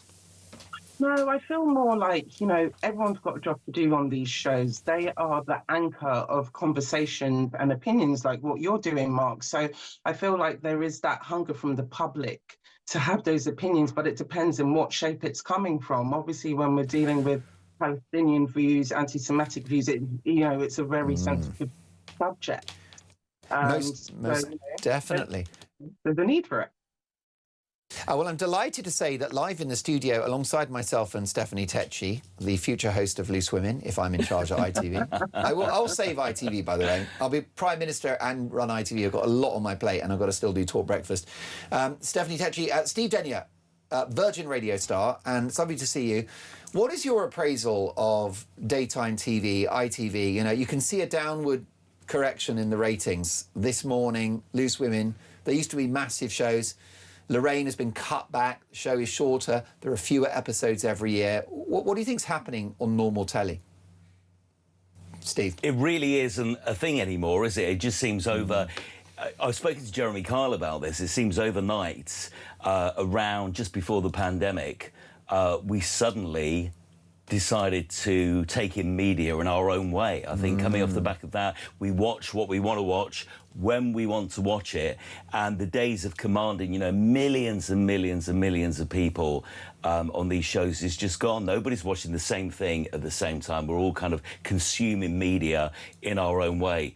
So, so it's interesting how things are working out, isn't it? There's no more of those kind of water cooler moments anymore where we're all watching the same thing at the same time. I think that's exactly right. And, Stephanie, people enjoy the more homegrown stuff, you know, podcasts and YouTube shows where you've got somebody just, you know, in their living room or in their bedroom ranting and raving about the world. People love that. The biggest podcast in the world now is the Joe Rogan Experience, which is basically recorded in his garage, and he gets about 10 million viewers/listeners a week. Speaking, by the way, though, of online, Stephanie, before we let you go, and I want Steve in on this, what's the latest with Holly Willoughby's YouTube adventure? She's started a lifestyle show. I think it's called Together with Holly Willoughby or something. Together with Holly, yeah, Together with Holly. So what's the latest on that? Because they had a bit of a tricky start and not rave reviews. Yeah, it's still trying to find its way, Mark. I think, you know, it's very much early days. This week, we had an episode with Catherine Ryan where she was talking about how jealous she was that she couldn't have more children with her husband. So again, it's just, it feels like it's very much this morning that Holly's still trying to recreate that. And I think it's going to take a while before she actually gains a solid audience for this, because I think last week's episode everyone was quite curious, you know, Holly's back, but she's back on YouTube. But now it's like watching This Morning once a week, and that's not a format that works as much on YouTube. I mean, the issue is, don't you think she's trying to sort of carry the whole thing based upon her personality? And maybe what we're discovering is that people were tuning in for the format and the show rather than the talent, because now she's on her own, she hasn't got that format. She hasn't got the big guests. It's just Holly. Well, the problem is, like, a big part of her career, she's always been in duos. So, like, you're always used to seeing her having that balancing act with someone like Philip Schofield, and now she's very much solo. And I think you're kind of very more exposed. And she is right now. So she's either really going to sink or she's going to continue swimming with this series. What do you think about that, Steve? That you've got the wonderful protection of ITV, This Morning, an established audience. You've got producers, you've got a format. It's been going since, what, the early 90s with Richard and Judy. And someone like Holly, very, very brave, obviously, but she's exposed on her own online. Yeah, it's a new world. It is sink or swim. You usually find these start-up things, they have to find their feet. There will be, if it works, there'll be a moment with an incredible guest or a section that really kind of lights up our passion for this. But it's early days. I've had problems this week with copyright. Apparently there's fighting between ITV and Holly about guests. So watch this space, but it might just work. And we're certainly more open now than ever before to watching new things on new platforms. Steve, be honest, what do you think of it? You've seen clips. Is it any good? Yeah, it looks like there's some money that's been put into it. It looks like it has potential, but as I say, it's weird seeing her on her own, and it's not so glitzy, you know, and furnished as the ITV show. But, you know, remember, This Morning took a long, long time, even when Richard and Judy did it, to get the audience, for people to get to know them and for people to love them. OK, Stephanie, last couple of seconds, final thoughts? Well, I'm hoping it's not a one-hit wonder for Holly, but even if this doesn't go to plan, I think we are never really going to get rid of Holly Willoughby off our screens. I think she proves she's a bit of a fighter when it comes to that. So even regardless of what happens, we're not going to get rid of Holly Willoughby for a while. Stephanie, lovely to see you again, and really appreciate your contribution. Stephanie Tecci, brilliant entertainment journalist and broadcaster. Let's be honest, Holly Willoughby has been to hell and back the last couple of years. Stalker hell. Very, very scary stuff. She's a big talent and we wish her well. More to come. Steve Denyer with Retro Rewind. This is Talk.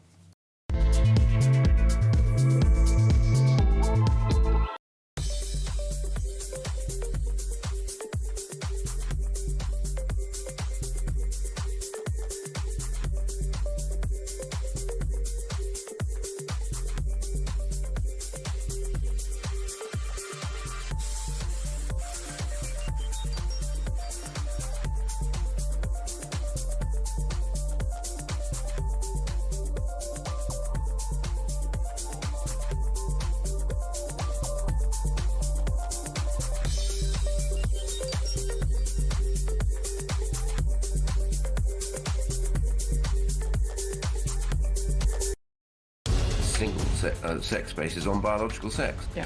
And therefore you cannot have people going into a women's space, which is for women only, who is not a biological woman.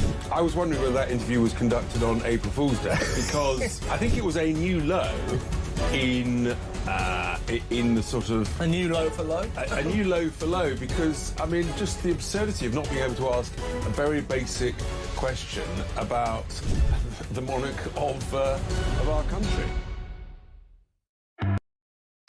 across the UK. On DAB+, on YouTube, on your mobile, and on your side. This is Talk.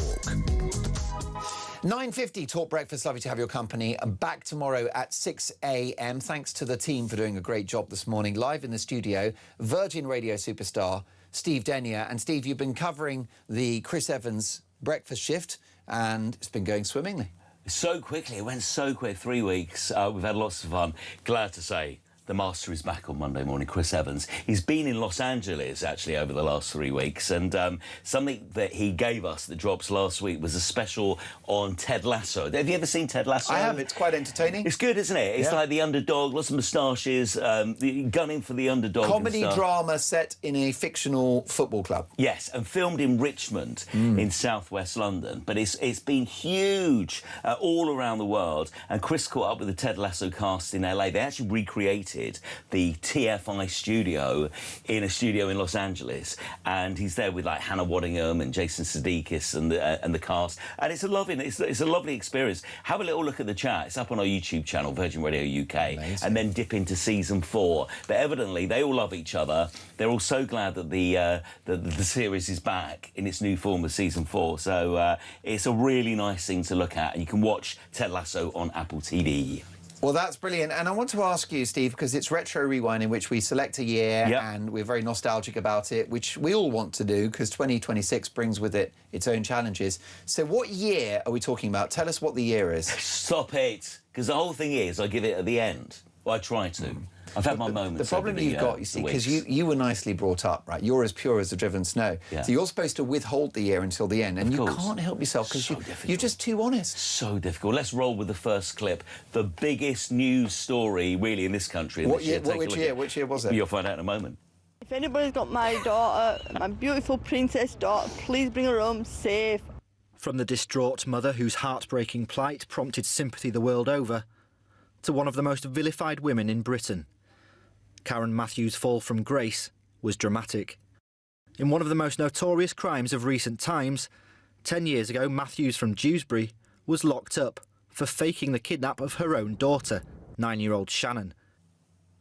I mean, an extraordinary story, Steve, that shocked a nation. It really was. I mean, this is one of the biggest searches since, you know, the Yorkshire Ripper. It's a huge story. The police that were used to kind of, infiltrate this case to try and find, Shannon. And, of course, we found out weeks later that it was all a big conspiracy, wasn't it? And Shannon Matthews, the mother, was one of Karen Matthews was one of the most kind of vilified characters of this particular year. Do you remember? It was like a rolling news story, wasn't it? And it was playing out. The ITV did a great drama with Sheridan Smith playing her. And, you watch it and you can't quite believe that this actually happened back in this year that I haven't given away. So that was our big story. Over in the States, Obama got in. Boris Johnson was elected London mayor in this particular year.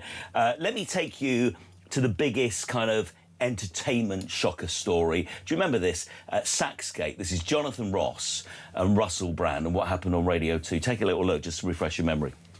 Russell Brand was on the phone again tonight, but this time it looked like the person on the other end was doing all the talking.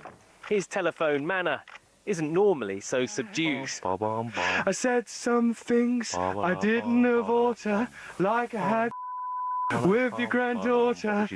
On his radio show, a crude duet with his friend Jonathan Ross was one of a series of messages left live on air on the answer phone of the actor Andrew Sachs, who played Manuel in the classic sitcom Fawlty Towers. Well, it was a huge scandal, wasn't it? It's so odd because this started off as a tiny little news story. And it was broadcast very, very late on Radio 2. Nobody heard it. But the momentum built and built and built. And, of course, when people actually heard what had happened, they felt very sorry for Andrew Sachs. He was an elderly man.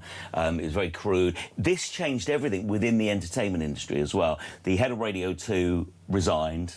Leslie Duncan. Yes, Douglas.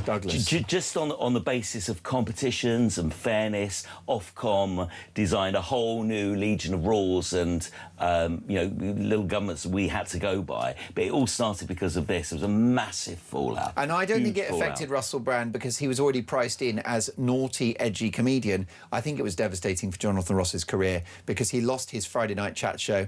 He lost the Radio 2 Saturday morning show. At that point, he was the king of the airwaves. Yeah. He went over to ITV, fine. It's not been the same since. Never really worked, did it? He was absolutely the king of his kingdom when he was with the BBC. And that chat show, I suppose prior to Graham Norton, was the biggest thing on television. So this happened in this year. Also, while we're on entertainment, we must talk about this show. It was the very first episode of The In-Betweeners. Anyone who's seen The In-Betweeners can quote bits, got their favourite characters. Should we take a little look? The first episode.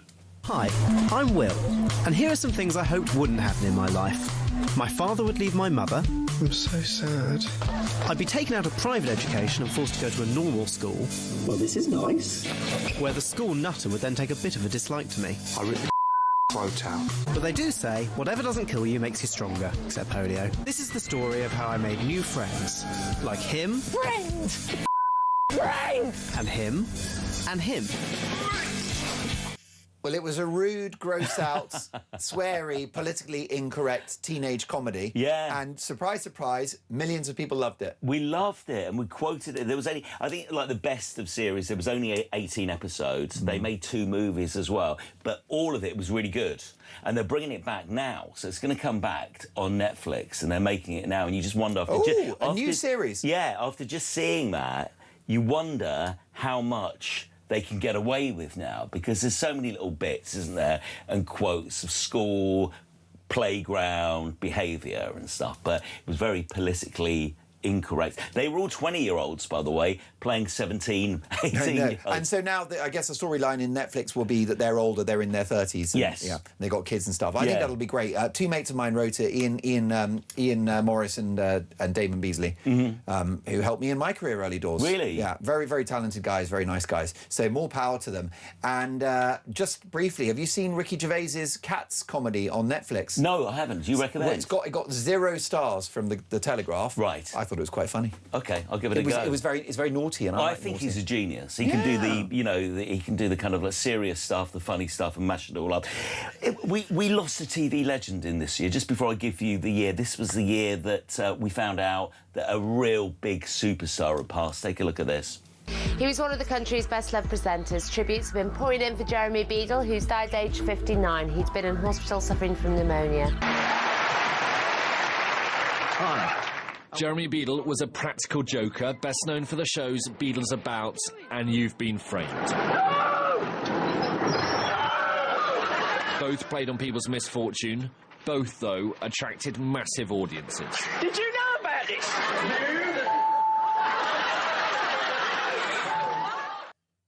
Beadle's About, I mean, an icon and a genre of comedy that was massive. No, we were talking earlier about these shows that commanded huge viewers. He'd get like 20 million viewers on a Saturday night. You know, he was the face of, I think through the 80s and the 90s, Game for a Laugh, Beadle's About, You've Been Framed and stuff. So he passed away in this year, and the year was...